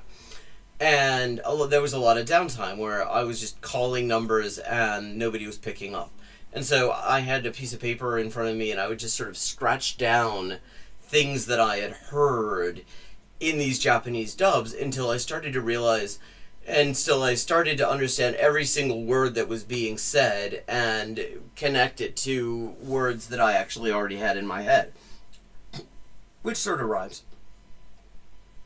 But yeah, so that is repetition in the same context, and it can also be helpful, but hearing these things in different contexts definitely is also very important. because it allows for more variability. It helps you become more flexible. Standing and recall. Think of it like this. Consistency is showing up to the gym every single day. And repetition is about doing your sets and reps for each exercise. And context is whether you're in the gym at the juice bar just fucking drinking smoothies or actually doing something in there. I mean, not really, but... And it's the same in language learning. Just hearing a new word once usually isn't enough. You need to expose yourself to it repeatedly in different sentences, different contexts, and through different mediums for it to stick. Now, these concepts might sound familiar, and you're absolutely right. Like, the underlying principles of language acquisition aren't new. But what I found missing from my journey, and for many others I talked to, was a simple, memorable set of guiding principles. Yeah, I mean, it is so interesting. I would love to actually... Justin, if you see this video, I would love to talk with you about this. Do like an interview or, just a discussion on the subject. Because this is very much very similar to my own journey with languages in general and Japanese in particular. I mean, because I had to actually, I didn't have anyone explaining methodology to me in the abstract. I had to get to that stuff on my own, and that took years. That took years of noticing that some things just kind of worked and some things really didn't. And figuring out what does and doesn't work is actually really difficult if you're doing it all on yourself, because it's easy. I mean, we talked about this yesterday on stream when we were looking at this discussion between Matt versus Japan and Oriental Pearl. It's very easy to acquire a misunderstanding about what bits do and don't work because the confirmation bias is a thing. And if you only have like one or two experiences of language acquisition and they all have certain elements in them, that doesn't, you use basically the same approach for both of them, and there was some successful acquisition in at least one of those cases. That's not a whole lot of a sample to be able to say, okay, this thing worked, this thing didn't. Your own sort of biases in favor of certain methods can interfere there. I mean, my own experience comes from learning a lot of languages and noticing, some of which I had absolutely no traditional resources for, in terms of like classes and stuff like that. So, yeah, that gave me a basis for comparison, which actually did allow me to really begin to analyze what was and wasn't working. And you can integrate this into your lifestyle wherever you are in the world. So no, you absolutely do not need to book a flight to Tokyo for this to work. What you do need to do, though, is create your own Japan wherever you are in the world. And honestly, doing this in 2025 is so much easier than when I started 2 decades ago. God, yes. I mean, in the 1990s, like, the reason I could do this at all in the 1990s was very much thanks to my host family, who I spent a summer with in Nagoya in 1995, because they kept on sending me stuff. If it hadn't been for them sending me stuff, I never would have gotten where I am now with it. Because you couldn't find, you didn't have Amazon.co.jp or something like that to go and buy Japanese books from Japanese publishers and stuff like that that were intended for Japanese readers. It was very much catch as catch can in terms of, if you had a couple of good bookshops, maybe you could find some stuff. Or maybe you knew somebody and they just gifted you a few things. But, I mean, these days it is so much easier. And with Japanese Kindle books, you have the advantage that you can install a Japanese dictionary, and if you're not sure about how to read a word that's in kanji, you can just hold down your finger on it and you will get the reading of it. Or sometimes it's a reading of it, like whichever the first one that shows up in the dictionary. So it isn't always the exact reading that might be most common, but you can get something anyway. Like, it is way easier now. Back then, we didn't even have smartphones, but today you literally have the internet, unlimited access to Japanese content in your pocket at all times. It's never been easier. Okay, so we talked about the basic concept for immersion, but now let's talk about why it's effective for fluency. So after years of struggling and hundreds of hours memorizing grammar points and vocabulary from a textbook, I finally realized that I was learning Japanese instead of acquiring it. Yeah, like, I did not have this distinction. I did not have this concept, really, as the concept of it being a distinction between learning and acquiring until very recently. Like, virtually all of the theory that I had up until then was very much just stuff that I had worked on my own, just from trial and error. And honestly, I didn't even know there was a difference between the two, but apparently there is. Language learning is a conscious process, and most people approach it like some sort of complex math problem. Like, you're just memorizing rules, drilling exercises. You gain knowledge about the language's structure, and yes, this helps build a strong foundation, sure. Yeah. I mean, and I will say that having that stuff, if you then go on to do more immersive, input-based things, can be helpful in some ways. There's a thing that I like to call priming, which is to say, for example, getting familiar with certain words that you're about to hear, for example, in a particular context with a particular source of input, and things like that can be very useful. It can alert you to things that you should sort of be spotting when you're listening. So, I mean, but it's not going to get you there on its own, certainly. It's at best sort of a guide to what you're going to hear when you're acquiring, and that which can in itself be useful, but it can be useful for that purpose, but not really beyond that. It is really uncanny how much he looks like Evan Ettinger with a different hair color and much sounder ideas on language learning. But it doesn't always lead to natural, spontaneous use. Language acquisition, on the other hand, is a natural subconscious process. Like, think about how babies learn their first language. They're not studying rules or memorizing lists, right? Instead, they pick up the language by simply being exposed to it. They listen, imitate, and get a feel for what sounds right. It's simply just pattern matching through hundreds and hundreds of hours of observing. And their version of it is much harder because they have to actually develop an understanding of the underlying concepts and the words for them. Anyone learning language later in life has actually in many ways an easier path because at least you have the concepts. You don't need to learn what a tea kettle is, and what you use it for and how you use it and those things. All you have to do is learn the word for it. That is a much easier path. You have a much more familiar world, and you're just learning words for it, ways to describe it, rather than getting used to basic things about the world and the words for them at the same time. This is one of the core insights from linguists like Stephen Krashen. And yeah, you probably heard of him before, but he says humans have this ability to acquire language primarily through comprehensible input, meaning that they understand the messages being conveyed in the target language, even if they don't understand every single word. So think of it like this. Imagine you're watching some sort of Japanese cooking show for... Oh my god, I mean, he even uses the sort of examples that I like as sources of input.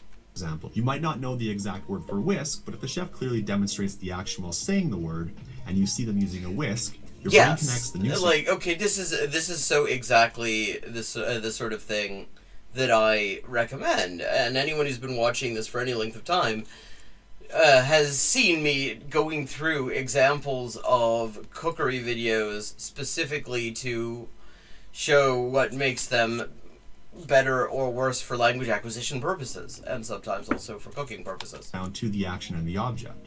So basically your brain understands the message, and in doing so you start to acquire the word without even looking it up or writing it down. Yeah. So how long is all this immersion going to take? Yeah, I know there's a lot of claims online like speak Japanese fluently in 3 months. Yeah, that's just noise, and yeah, I mean, I would also go so far as to say it's either a very creative definition of fluency or bullshit. I would say it depends on... it really is going to vary for person to person and also purpose.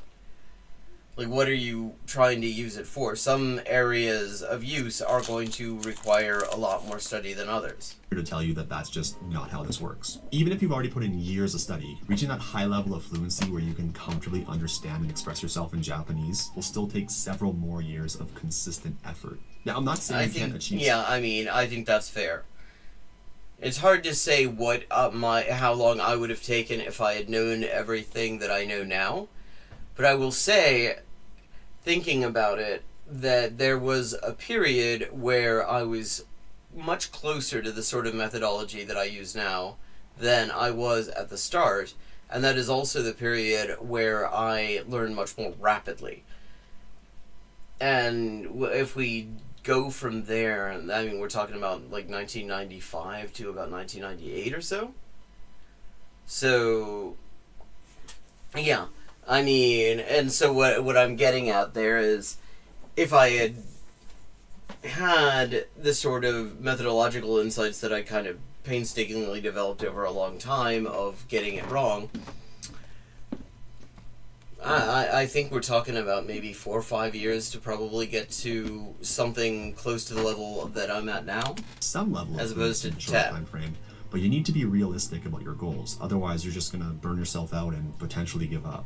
Setting realistic expectations and knowing your why will set you up for success. And your why choosing your input based on your goals. Like, for example, this sort of thing, Japanese law books, have been part of my, they were part of my Japanese formative reading practically from the, not from the start, no, but certainly starting in the mid-90s, starting with my time in Japan as an exchange student, because I knew that was something that I was going to be interested in, and so I wanted to, to learn how to talk about it in Japanese, and fortunately, I had as a host father a tax lawyer who worked at the Japanese version of the Inland Revenue.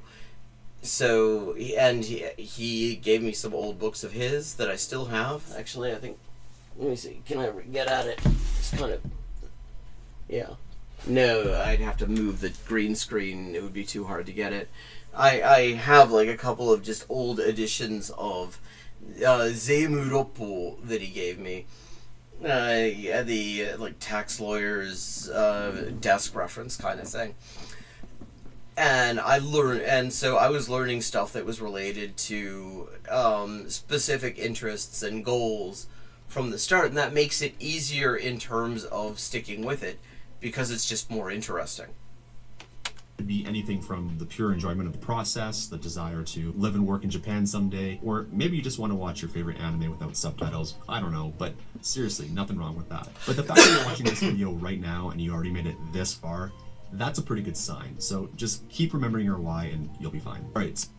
Yeah, exactly. And I would say remembering why you started and allowing that to guide the sorts of input you engage with, the sorts of, the sorts of books that you get, the sorts of, the sorts of the choices you make in terms of what kind of Japanese you expose yourself to, or any target language.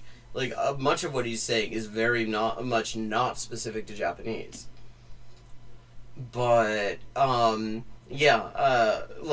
if what you want to do is be able to, talk about obligations law theory in Japanese, then reading the civil code in Japanese early on and learning words that are related to it and watching podcasts that are talking about it and stuff.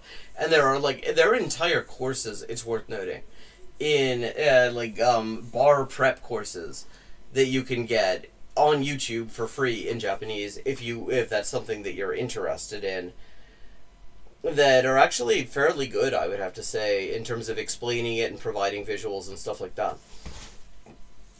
But, yeah, I mean, the more your materials are chosen based on your objectives, the easier it will be to stick with it, because you're more likely to be looking at materials that are interesting to you inherently. If I was to start learning Japanese from scratch today with all my current knowledge, this is exactly how I'd begin. I'd quickly build a solid foundational understanding of the language, focusing on just enough grammar and common vocabulary, including some kanji, to make real Japanese somewhat comprehensible. Now, for many of you, you've likely already put in a significant amount of effort to build a foundation. You know a lot of grammar, you know a lot of vocabulary, and that's fantastic. My mistake was thinking that I needed to keep studying more rules before I could truly start to understand and use real Japanese. Remember, the goal isn't to just know about Japanese. Yeah, I mean, very good point he's making here. You can, I mean, that stuff actually potentially is useful in the sense that it's like having, like you go bird watching, for example, and the discussion... you know, and so you have like a spotter sheet that says, okay, these are the birds you're likely to find around here. That can make the experience more interesting and can give you a way to sort of guide the experience. But it's not but it isn't the same as the experience, and it's not, you know, just learning, because you can notice these things when you hear them. A translator pen for Japanese or Chinese physical books. I've never tried that. I've never heard of it, but I have to say, machine translation is really not very good. It is massively oversold in terms of its capabilities, and the result is a lot of lay people who aren't in the field of translation or who are monolingual, often massively overestimate what this kind of technology can do. I didn't actually know that there were translator pens before, so I can't comment on that specifically. It sounds interesting, but I'd be interested in your experiences, and welcome, Pico Jujutsu. I don't think I've seen you here before. Always good to see new people. Is to acquire it and to be able to speak it naturally. Reviewing specific grammar points or looking up new vocabulary definitely has its place, but the main effort now needs to shift dramatically. So once you have that solid foundation, you should move to at least 80-10 mix, where the vast majority, at least 80% of your time, is spent listening and reading, and only 20% or less is dedicated to that more traditional study. And please. Okay, that makes sense. In fact, I mean, potentially you could knock that down to 100 and 0, and I think that you'd still be doing reasonably well if you have the right sort of materials that you're working with, and that is always going to be key. Please don't fall in the same trap that I did, where I prioritized traditional study over everything else. You simply cannot just study your way to fluency. Trust me. Yeah, very true. Okay, I'm interested in how he goes about this. I have my own ideas, which have a lot to do with making sure that you are immersing yourself in stuff that you have some chance of understanding, which is challenging at the start especially, but also that is inherently interesting to you. Now it's time for the fun part. Consistent daily engagement with real Japanese. This high volume exposure is how your brain is going to naturally recognize patterns, pick up nuances, and essentially acquire the language. So how many hours a day are we talking here? Well, more input is always beneficial, and some dedicated learners do about 8+ hours daily, but you absolutely do not need to go that extreme to make progress. For most of us with busy lives like myself, 8 hours a day is just not going to be realistic. Consistency, above all, is key. Even just 1 hour of focused input every single day is far more effective than a 7-hour blitz once a week. Yeah. I mean, I've never really measured how much time I spend, because a lot of the time, the time that I spend is actually just time that I'm enjoying myself anyway. So, yeah, it passes as time passes when you're actually enjoying yourself. So I would have no idea. I probably, a lot of the time, was exposing myself to the language at least 4 or 5 hours a day in different ways. Often rather passive engagement, but yeah. Exposure helps your brain continuously engage with the language and build connections. Now, I'm not suggesting you do just 1 hour a day. You should absolutely be doing as much as you can. But the point is, you need to be getting at least some exposure every single day. This will help keep the language fresh in your mind and build your Japanese brain. Yeah, I mean, and even passive exposure can be helpful for this. Like, if you just have some music on in the background, you have a Japanese movie on in the background or something like that. That can be helpful because you're getting used to hearing it. And even with a super demanding schedule, you can still achieve substantial input by cleverly integrating it into your daily life. And this isn't about finding more time, it's really just about making more of the time that you already have. We'll dive more into that in a bit. Okay. Okay, super important. You must be comfortable not understanding every single word that you hear. Yes. Look, when you first start this whole immersion thing, you're going to grasp very little. And that's and with Japanese especially, you need to just recognize that a lot of the time it is not going to be a one-to-one translation. In fact, it's very rare that things actually translate one-to-one in a way that makes sense with Japanese. because expressions are just constructed in different ways. And there are lots of expressions in Japanese. You notice this, you notice this when you watch English subtitles on Japanese TV shows, because people say all sorts of things that there really isn't a great English word for. Like, I mean, it can be things as simple as itadakimasu before eating. We don't really have a word that works there for translation, and you can see that in the subtitles because everybody's trying to think of a good word for it. And as a translator, I understand the frustration that nobody's, for the most part, even got a really good word for it. Or with gochiso-sama, for example, or otsukare-sama. There's so many just sort of set expressions that people use that have certain nuances, and English and other languages often really do not have equivalents. And you just have to kind of get used to this is how this is how it's used, basically. And gradually it will make sense to you. Normal, and you're going to likely spend hundreds and hundreds of hours absorbing content that you just understand very little of. This fuzziness, for lack of a better word, is the first step. Even if you only pick up a word or phrase here or there, your brain isn't ignoring the rest. Instead, it's actively absorbing the rhythm, the intonation, common filler words, and natural speaking speed. All of it. It's kind of like your brain is building its own internal database of how real Japanese actually sounds. It connects what you do understand with the sounds that you don't quite grasp yet, and gradually, over time, little by little, I agree completely with this. It certainly fits my own experience. Hello, Riveroon. For maximum effectiveness, aim for that sweet spot. This concept mirrors Stephen Krashen's I+1. We've talked about, I did a whole video on misconceptions of what the input hypothesis is and isn't. And I+1 is really important. Because I equals your current level. The things you currently can comprehend with no difficulty at all. And the +1 is structures that you don't have.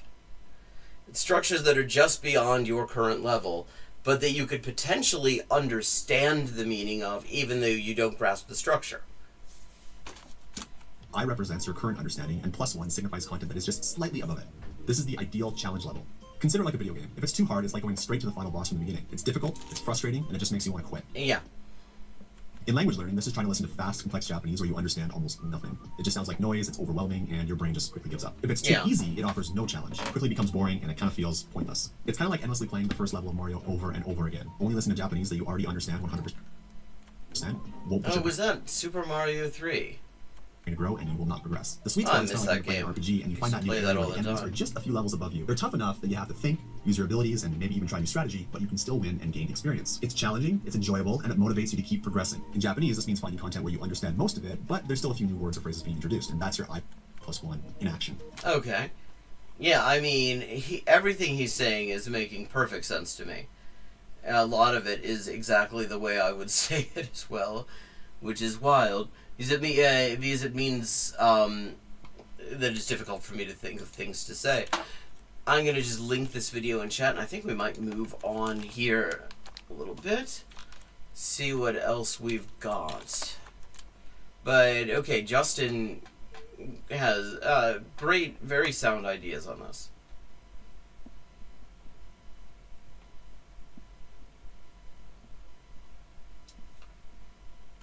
Okay, now there's a channel called Abroad in Japan, speaking Japanese fluently in 6 months. I'm quite curious. What if situations, because they force you to be creative and see things from a fresh. Okay, well, it paused for me this time. That's very nice of it. Dropping this link in chat. I mean, fluent in 6 months in Japanese, like, from what starting point? I'm immediately skeptical about this. I mean, what do we mean in this context? It's like, what do we mean by fluent?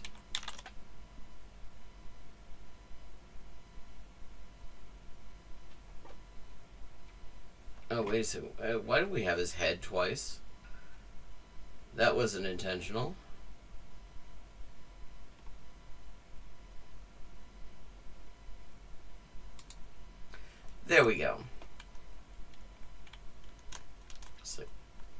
what? Yeah, I mean, unless fluent means being able to kind of get by a little bit, I don't know how 6 months is realistic. Perspective. So when someone recently approached me saying, "Excuse me, but I need to become fluent in speaking Japanese in 6 months. What should I do?" My initial response was, Yeah, that's about right. Yeah, if you need to become fluent in Japanese in 6 months, then that's not happening.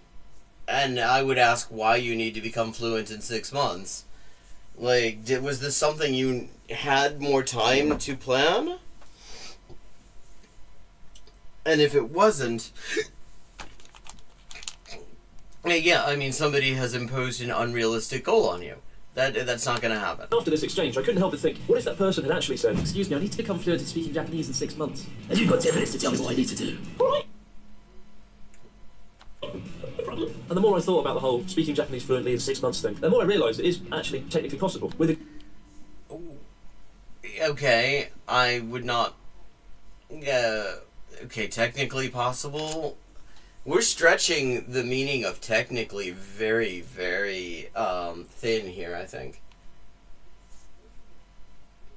Like, how is it technically possible? What are we defining as fluently? I mean, that is the first question. But let's see what he comes up with. If somebody... Okay, so I already appreciate he is quite correctly pointing out that this is actually a fool's errand. good strategy, with a good plan. Now granted, it took me longer than 6 months, but this is because, like most learners, I have no idea where to begin or what to do. Now okay, good start. Wait, speech contest? Where was this? I'm fortunate to come a long way since then, culminating last year taking part in a regional Japanese speech contest, somehow winning, and ending up in the local newspaper looking like some kind of slightly overweight, disappointing villain.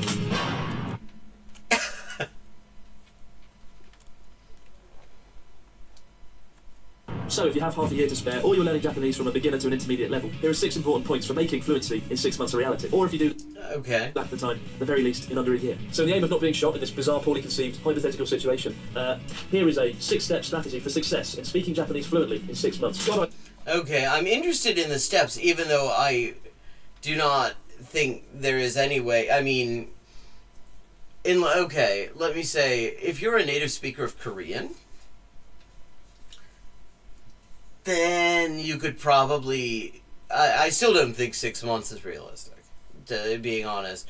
But you could probably get a lot closer in 6 months than just about anyone else. If you're not a native speaker of Korean, we need to... Is he going to define what fluency is? Because I'm just not... I love alliteration. 1,000 words and the core grammar. Okay, I don't feel like we're getting off to a great start here. The first thing you need to become fluent in speaking Japanese is the core vocabulary and grammar. But how much is this? Well, probably not as much as you think. I discovered this when I came to Japan and befriended someone who was very much fluent in conversation, but knew surprisingly little Japanese. I won't reveal his name or face, suffice to say, his greatest quality is that he's from Canada, and so for the rest of this audio-visual experience, we'll be referring to him as Canadian guy. Okay, I don't know about his methodology here for language acquisition, but I do appreciate. I like the production values. The Canadian guy came to Japan having learned his Japanese from the popular textbooks Genki 1 and Genki 2, and then he just couldn't be bothered to learn anything more, because admittedly he found he didn't need to. He already had enough Japanese to be able to have good conversations with people. And after I finished using both books, I also found I knew enough to be able to have good everyday conversation. Okay, is that what we're defining as fluent? How much Japanese is that exactly, and can it be learned in 6 months? The books take you up to JLPT 4 M4 level, which is around 1,000 words. And whilst the books do contain big scary kanji characters, they also contain hiragana and katakana, meaning you can progress through them without being held back by kanji. And as there are 22 chapters and 24 weeks in which to learn them, the rate of 1 chapter a week is more than manageable, with 2 weeks left. Okay, so we're getting a definition of fluently. I appreciate that, because if you're if you're going to talk about, even talk about this as technically possible, then we really need to get very specific about what we mean about the objective.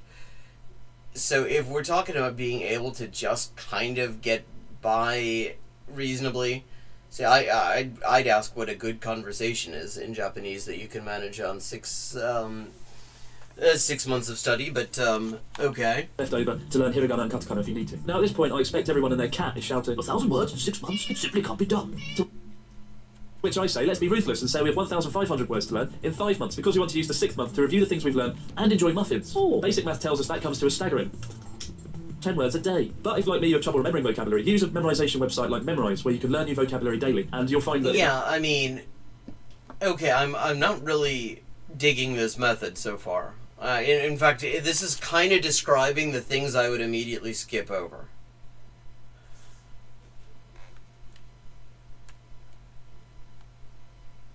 Makes this 6-month target disgustingly achievable. Fluency with just 1,000 words? Nonsense. But it's important to remember that the 1,000 most commonly used Japanese words represent 70% of the everyday spoken language because the words are used that frequently. Yeah, but that percentage doesn't necessarily mean that you're going to understand what you get back. Of course, simply just by knowing them won't make you fluent. That's what the other 5 tips are for. But you can't go anywhere without the essentials, so make sure you learn them, and learn them well. Now, what was point 2? Conversation fillers are the words we use when we hesitate mid-sentence. Okay, I agree with this in general. I've thought about doing a video on it, never got around to it. Just these sorts of filler words, how to just sort of buy time while you try to remember what you were trying to say. These are extremely useful words to have in any language. So, like... Ultimately, they have no meaning, but they still play a vital role during conversation. And then there's back-channeling, which are words that we use to show that we're listening in during conversation. All right, yeah. And you'll benefit massively from using them when you speak Japanese, because not only will you sound more like a native speaker, but early on when you find it difficult to recall a... Yeah, this is, in Japanese, it's called aizuchiotsu. Mid-sentence. You'll be able to use the filler to buy yourself time until you can remember the word. Example.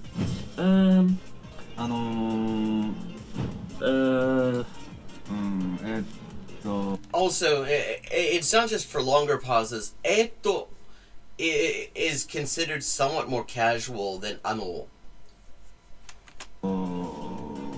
Yeah, right. Yeah. あ、そうだね。 Oh yeah, I see. Yeah. なるほど。なるほど。うん。What is it? なんだっけな。なんだっけ。 And if you listen to a Japanese speaker, you'll especially hear the first two. But get into the habit of using them early on, and not only will you sound more like a native speaker, but... Yeah, I mean, okay, this is good advice in general. I don't think it gets you to fluency, anything that I would consider fluency in 6 months, but it is definitely, I mean, absolutely worth learning. You can get very far in terms of making... Because one of the challenges, especially if you're sort of beginning or intermediate level, is being able to sort of stay in the target language. And if you've got the filler words, the words you use to sort of buy time while you're trying to remember what to say in the target language, then that becomes much easier. You know, ano, etto, ano sa ne, do kana toka. So you go. You'll feel more comfortable and natural when speaking Japanese. It's a small thing, but it does make a huge difference. Yes. Hello. Yes. The last one we were watching was some guy called Justin, who has, I have to say, given the quality of the video that we watched and the quality of the advice, has really disgracefully few subscribers. I mean, it was like 1.44 thousand. So way more than me, like 3 times as many as I've got, a little bit more than that, but still very good advice and actually good production values too. How you doing, Brian? Yeah, this is apparently, he's decided it's technically possible to get fluent in Japanese in 6 months starting from nothing. And his definition of fluency, which I appreciate that he mentioned, because if you're going to say this, you should really give a definition, because other people often don't, apart from everything else, is being able to, I guess JLPT 4, I think he said, you know, being able to have basic conversations. And that becomes somewhat more realistic than any definition of fluency that I use, which is being able to have non-basic conversations. Fairly obvious, once you've started learning Japanese, naturally, you want to start practicing and using it with native speakers of Japanese in conversation. And if you plan to be fluent in 6 months, you would need to speak to someone for about 1 hour every week. Do that, and 6 months is completely achievable. So find a conversation partner or a Japanese teacher, and you'll be fluent in no time at all. See, I mean, I have to say, I do, in terms of speed, I don't necessarily think that these are necessarily the best approaches to this. I think Justin actually had a much more solid approach, even if we have the absurd time constraint of 6 months. I would still tend to go with that method, because you'd probably be able to understand quite a bit more than this approach. This approach, you might be able to have a lot of things to say, but you won't necessarily understand much of what's coming back to you. Yeah. Oh wait, there's literally no native speakers of Japanese outside of Japan. Okay, I exaggerate, but it's true. If you live outside Japan, there is a noticeable absence of Japanese people to actually speak with. In fact, well, it depends. I mean, if you were in LA, there are plenty of places you can go to find Japanese speakers. I mean, Little Tokyo is actually the name. The name is kind of a giveaway. I mean, the West Coast in general, good place to find native Japanese speakers. If you live in a city that has a Kinokuniya bookstore, you'll find native speakers of Japanese around there, probably. I mean, your major cities, if you're in London, definitely no trouble there. In Düsseldorf, in Germany, there's an area called Niederkassel, and it's full of Japanese people. Full of, Japanese pubs, and Korean pubs, too, actually. You know, traditional style ones. You go in, so you go there, you will find plenty of people to talk to in Japanese. You know, if you're in Düsseldorf, you're in Köln, or that surrounding area, you can find native speakers to hang out with and talk with. And, of course, there's the internet. Back to the past 2 years, I've had more messages from people about this problem than anything else. And I can empathise. In the 22 years that I lived in rural London, I met 2 Japanese people. God, London? Oh, that is probably going to be one of the easiest places in Britain to find them. Because, I mean, the amazing thing about Britain, about London in particular, is the number of sort of community, the number of different linguistic communities that are there. And certainly there's a Japanese community. Hell, there's a Peruvian community in London. Yeah, I mean, I will say, Matt vs. Japan has much sounder ideas on learning Japanese than this. That was in London, one of the biggest cities in the entire fucking solar system. But you and I are very lucky because we have something that I like to call the internet. We don't need to let silly things like time and space get in our way because they'll... Yeah, I mean, you can absolutely find Japanese people to talk to in London. I'm pretty sure there's a Kinokuniya there. There's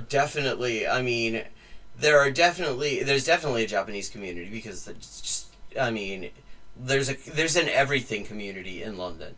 If you go far enough, you'll find Chileans, you'll find Peruvians, you'll find there's a Nepalese community, the number of different ethnic communities there are in London is just truly staggering. So there's definitely a Japanese community if you know where to look. Already tons of awesome Japanese people online who will have conversation with you or teach you Japanese. And for me, the best place to meet them is italki, a website where you can not only find Japanese conversation partners freely, but also find native speakers who can become your personal tutor over the internet. Yeah, okay. I know people who teach on there. Not a bad resource. And in fact, despite living in Japan, even I use online tutors, as it's more convenient than driving for half an hour to the local community centre, sitting in a group, waiting for my turn, while people practice the phrase, "What do I appended?" I can have my... Yeah, he definitely, if you look around London and because there's definitely Japanese bookshops in London. I'm confident saying that I've never actually looked, but again, there is everything in London. It's just really amazing how many things you can find there, especially if you don't mind paying way above the odds, because London is ridiculously expensive. But I'm very confident there are Japanese bookshops, and where there are Japanese bookshops, there are people who speak Japanese. And there will probably be a community bulletin board in there or something like that has Japanese, events for Japanese speakers. And all of a sudden you're plugged into the Japanese speaking community in the area. Class anywhere I want, sitting there, eating the chocolate, talking one-on-one to a personal tutor over Skype. And I'd like having a regular tutor, which costs literally billions of dollars. Having an online teacher is actually affordable enough to use weekly. Now, because I live in Japan, I can practice conversation with friends. But honestly, it's still no substitute for having an experienced teacher who can check your pronunciation, correct your mistakes, and explain sentence structure. Yeah, except that error correction is really overrated. In fact, it is often counterproductive, especially in speech. So, yeah, I mean, in terms of his approach to the language, I've never heard him speak Japanese. I have no idea how good he is at it. But in terms of the approach he's describing, it's definitely not what I would recommend. It's not, certainly not what I've used. I think out of the things we've looked at, Justin did an excellent job on there. And what I've heard from Matt in Japan on the subject, we looked at some of his stuff yesterday as well. I would say a much sounder approach.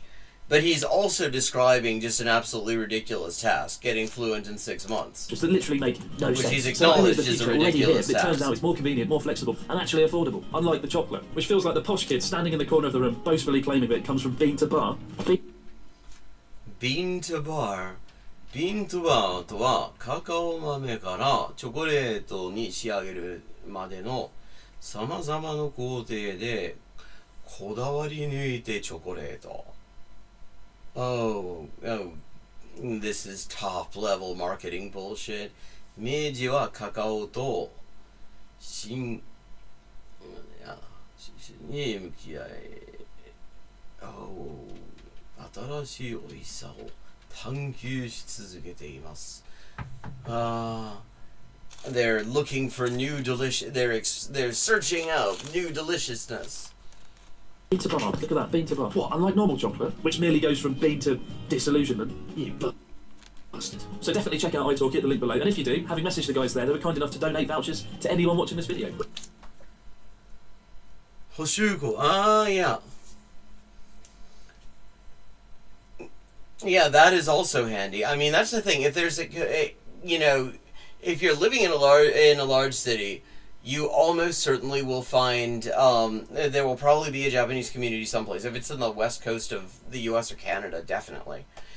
And you can just find things that are community resources. Bookshops are not a bad one. And you can go from there if you're trying to find people to talk to. I mean, if there's a bookshop, there's probably restaurants that are specifically not just like places that sell Japanese food to people who don't know what Japanese food is supposed to taste like, but to people who actually are looking to experience the food that they missed from home. And you'll find Japanese speakers there. I mean, it is, if you're living in a major city, way easier than it might sound. Which is pretty good as it's something useful you can actually use. Visit the link below, sign up for free, and if you decide to book a tutor before April 30th, you'll get another lesson for free. Finally, the Abroad Japan channel has been nice. Oh, and to those people that often ask me, can't I just practice conversation by speaking Japanese into Google Translate? Oh, fuck off. Yeah, no. Oh, just go. I did not watch this in advance. I basically never pre-watch the stuff that I look at on stream. So no, that was not planned. I had no idea that he was about to say that. I was just hoping that he was about to say that. Master every situation again in 6 months? Probably not. This next tip genuinely changed my... Okay. As we sort of close in on it, let's see what else we've got. Oh, here we go. Matt versus Japan's secret to Japanese fluency. Look a little bit more at that. Language learning in a lot of ways we're is going to find ridiculous. If you're putting in like 3 hours more actually reliable ideas. I mean, one thing I tend to disagree with him on is he says you definitely shouldn't speak early on, and I say you shouldn't force people to speak early on. When you start to feel ready to speak, when words just start coming to your mind, then, as far as I'm concerned, start speaking, but don't feel compelled to do so until you feel ready.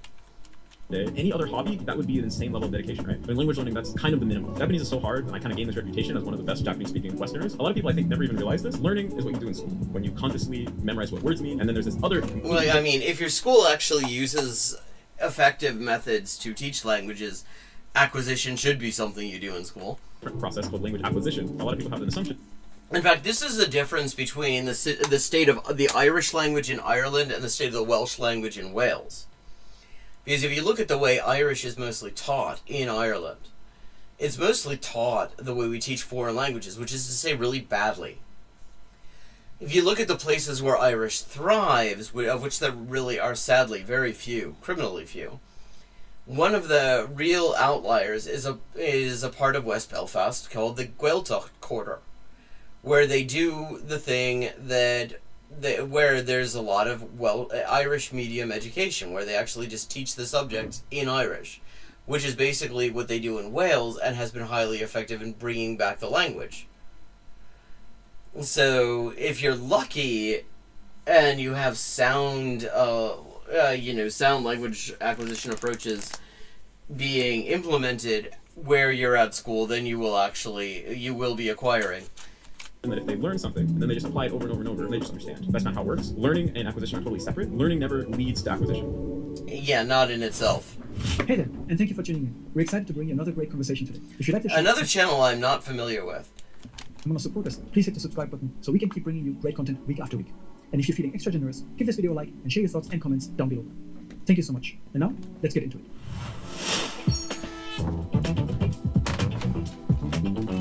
Okay, that's like if a Darumadal merged with Mr. Peanut. Welcome to Unpacking Japan. I'm Toby, and today we welcome Matt from Matt vs. Japan. Thank you so much for coming and making time. Thanks for having me here. It's good to be back in Osaka. Yeah, you used to study here for a while, and this is also where you kind of made a lot of your content on YouTube, where people know you for sharing insights into how to learn Japanese and various methodologies that you follow to kind of achieve a high level of fluency. So we're going to dive into this. Okay, we're going to skip over some stuff. You learn this, and I need to get. Well, I mean, I already knew I wanted to learn Japanese, and I was kind of like taking classes at high school. Actually, like when I first decided I wanted to learn Japanese, it was like the middle of the first semester of high school. So I was taking Spanish just because you have to take some foreign language, and that was the easiest one. Mm-hmm. But I had zero interest in it, and so when I got into Japanese and I decided I wanted to learn it, I went to the teacher and I like convinced him to let me transfer in halfway through, even though normally they don't let people do that. And then I think over summer break, I even took like the next year of Japanese at my community college. So I was already like pretty. Yeah, well, I mean, and motivation. In terms of in terms of outcomes, motivation is really important, I would say. Both in terms of like having the motivation in the first place and having materials that are consistent with your motivation and continue to motivate you. So, like what he's already describing is kind of the optimal starting position. He was clearly just really interested in learning the language. That helps. Being genuinely into it helps. To it, and I found this blog online called All Japanese All the Time, which had a huge influence on me. It's basically the story of this guy named Katsumoto. It's not his real name. He's like a guy from Kenya who grew up in the UK, I guess. But he had the story about how starting his freshman year of high school, he started learning Japanese inside. He was actually then going to college in the US. So he was in Utah. He started immersing himself using, the internet mostly to just listen to Japanese close to 24 hours a day. And then also, read books in Japanese, make flashcards. He had a whole method. But he said doing this really hardcore method, he was able to teach himself Japanese from 0 to fluency in 18 months. And then go to a job interview with Sony, and he got hired to be a software engineer in Sony, like right out of college. And then he made this blog about how he did it. So I read this blog as a freshman in high school, and I was like, this makes sense and it's really cool. Yeah, I actually had not heard of this until very recently, but I mean, it sounds the general idea sounds fairly sound to me. I was like, I tried to start doing the method, but it takes. Well, yes, obsessed really helps. I mean, when it comes to languages, I'm also fucking obsessed. So. And the more intensely motivated you are, I think the better your chances, as long as you've got access to useful materials. You've got that motivation and all you've got is like crappy books that just like teach you to memorize conjugations or whatever, you're still not going to get very far. But if you've got good materials and you're genuinely into it, then you've got really the ingredients to really get there. The ingredients for success. So I kind of started and stopped. I wasn't that like really serious about it. And then when I was in Japan for that 3-week trip, there's this one video of the guy that made the blog online speaking Japanese, and I showed it to my host mom at the time. And I'm like, "What do you think of this guy? Is he good at Japanese?" And she was like, "If I wasn't looking, I would have thought it was a Japanese person speaking, even though he's like black, so he clearly doesn't look Japanese." So as soon as I heard that, I was like, "Oh, this guy's legit." Like I guess part of me wasn't totally convinced because it sounded too good to be true. So then I decided, okay, the second I get back from this trip, I'm going to start following this guy's method like to the T and go full out. So what I did. Is the blog still active? Is it still? No, actually, like the guy who made the blog disappeared from the internet a couple years ago, and for a while. Yeah, I mean, it is a very Web 1.0 looking blog. You just smell the MySpace coming off of it. The blog was still being hosted, but even now, I guess he didn't update the hosting. And when you go to the original URL, it's gone. But people have made archives. So if you Google like All Japanese All the Time, you can find like archives of it and stuff. Or you can go to the Wayback Machine too and read it. So you go back from that trip and you're like, oh, there's this method that works. I need to learn this language. I slowed this down half because I'm trying to work out this guy's accent, because it was going so fast that I could tell that there was something going on there. But now that I'm hearing it, I think he's French. because I want to go back to Yeah. Japan. Can you describe this method if you had to? Yeah, so summarize it? his method was, so this is now different than, to kind of like fast forward. There are some things in this method worked really well. Other things had big limitations that I then later went to try to improve on myself. But his method was kind of interesting. He started off learning kanji first. Well, that's what he recommended. So before you Interesting. even learn hiragana, I've never heard anyone recommend that. That's wild. Okay. you should learn kanji like first thing, like memorize 2,000, maybe even 3,000 kanji using Remembering the Really? Kanji by James Heisig, which is a pretty famous book. And then after that, like a lot of his method wasn't very concrete. It kind of just had these overall principles, like listen to Japanese as much as you can, like cut out as much English from your life as possible. Try to like as close as possible from the moment you wake up. Well, he even did it in his sleep. Like literally try to keep Japanese entering your ears 24 hours. Oh, yeah. What channel is this that you've just linked to, Brian? That is not familiar to me.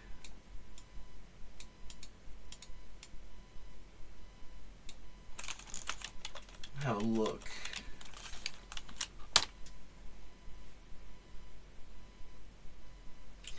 Oh, is this the AJATT guy? Oh, yes, he is. Okay. He's trying to narrate the entirety of the relevant content from the AJATT blog. Oh, wow, neat. Thank you for linking to that, Brian. That is definitely worth checking out. I mean, the method, I have not really read much about the method, but from what I've heard from people describing it, and I would say sounds very much like the sort of thing that I would recommend in many ways. Whatever you would Although do. learning a huge number of kanji right from the start, I mean, I wouldn't advise against it, but it is not something, that is not the first thing that I would suggest somebody do, apart from everything.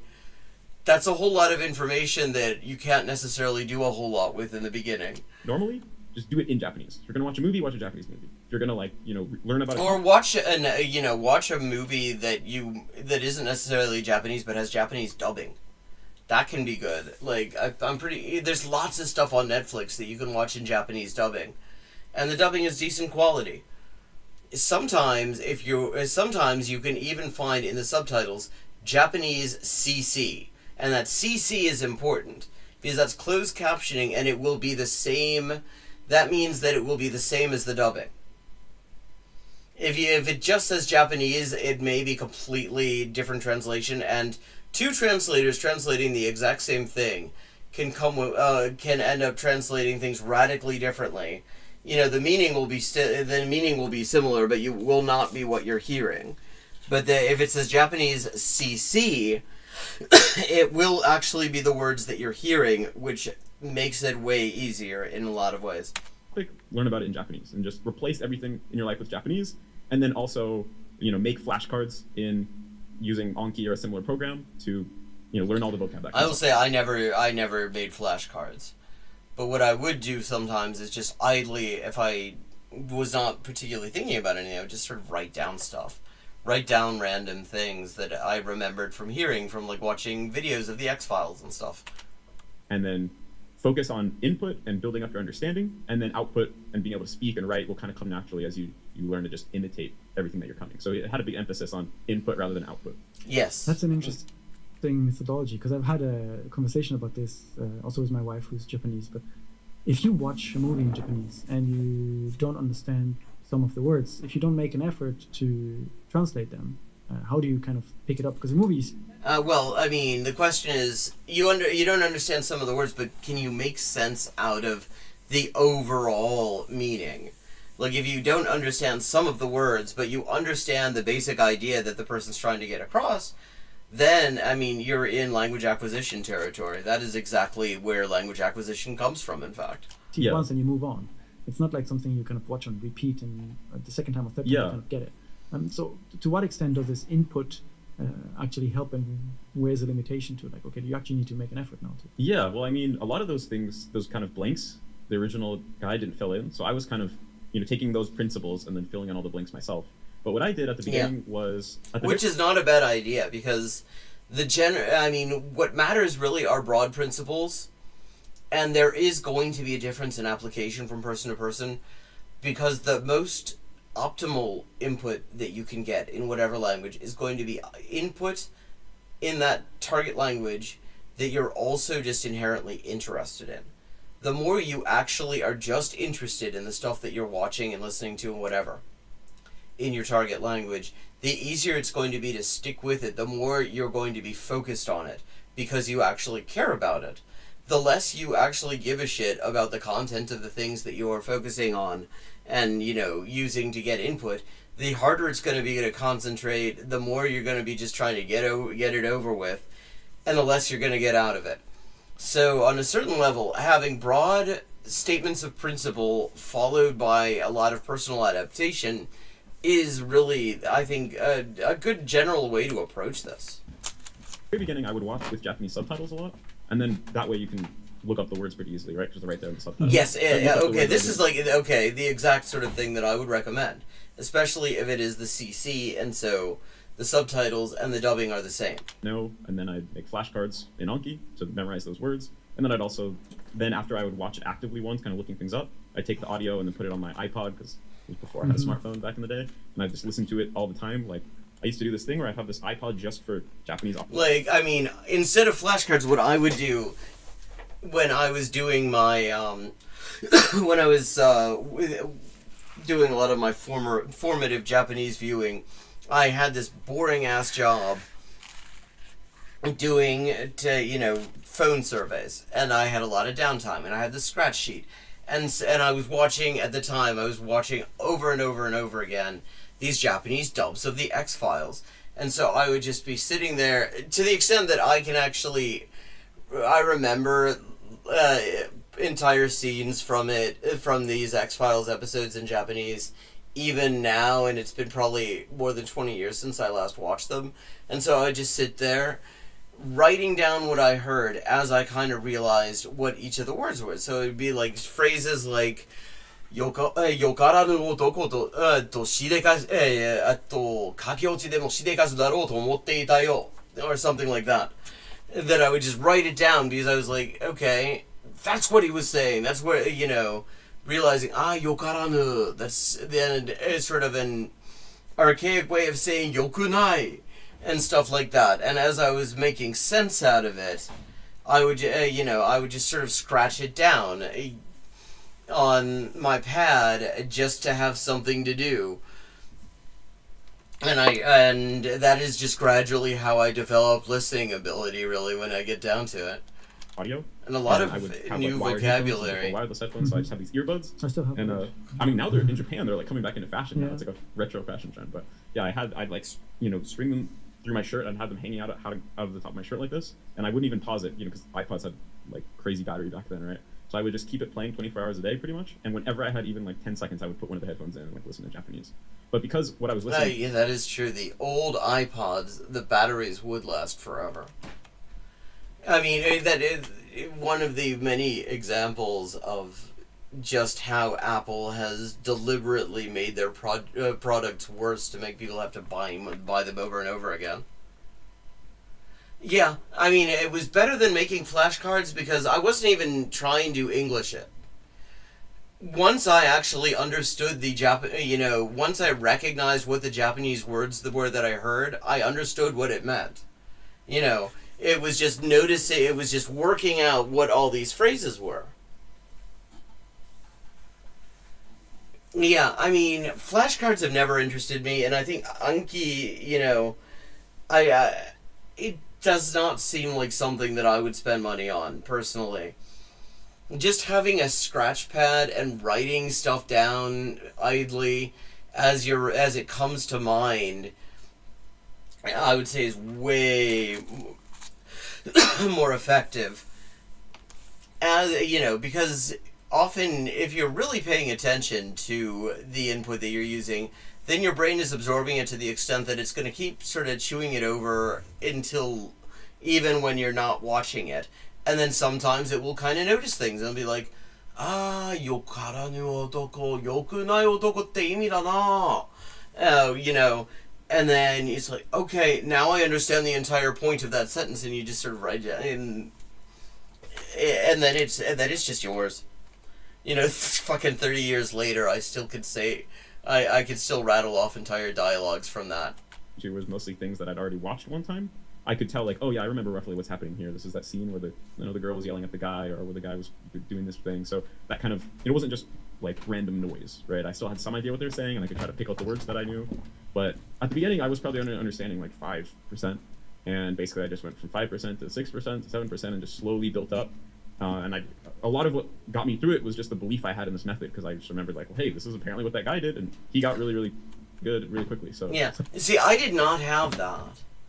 I mean, that is already an advantage over kind of where I was, because I didn't have anyone giving me any advice as to method. I had to work that shit out completely on my own. And actually, to the extent that there was any advice as to method, it was like coming from the way things were done in school, so it was bad advice. But I had so little consistent, like, classroom type instruction in Japanese anyway, that I was mostly left to my own devices in terms of working these things out.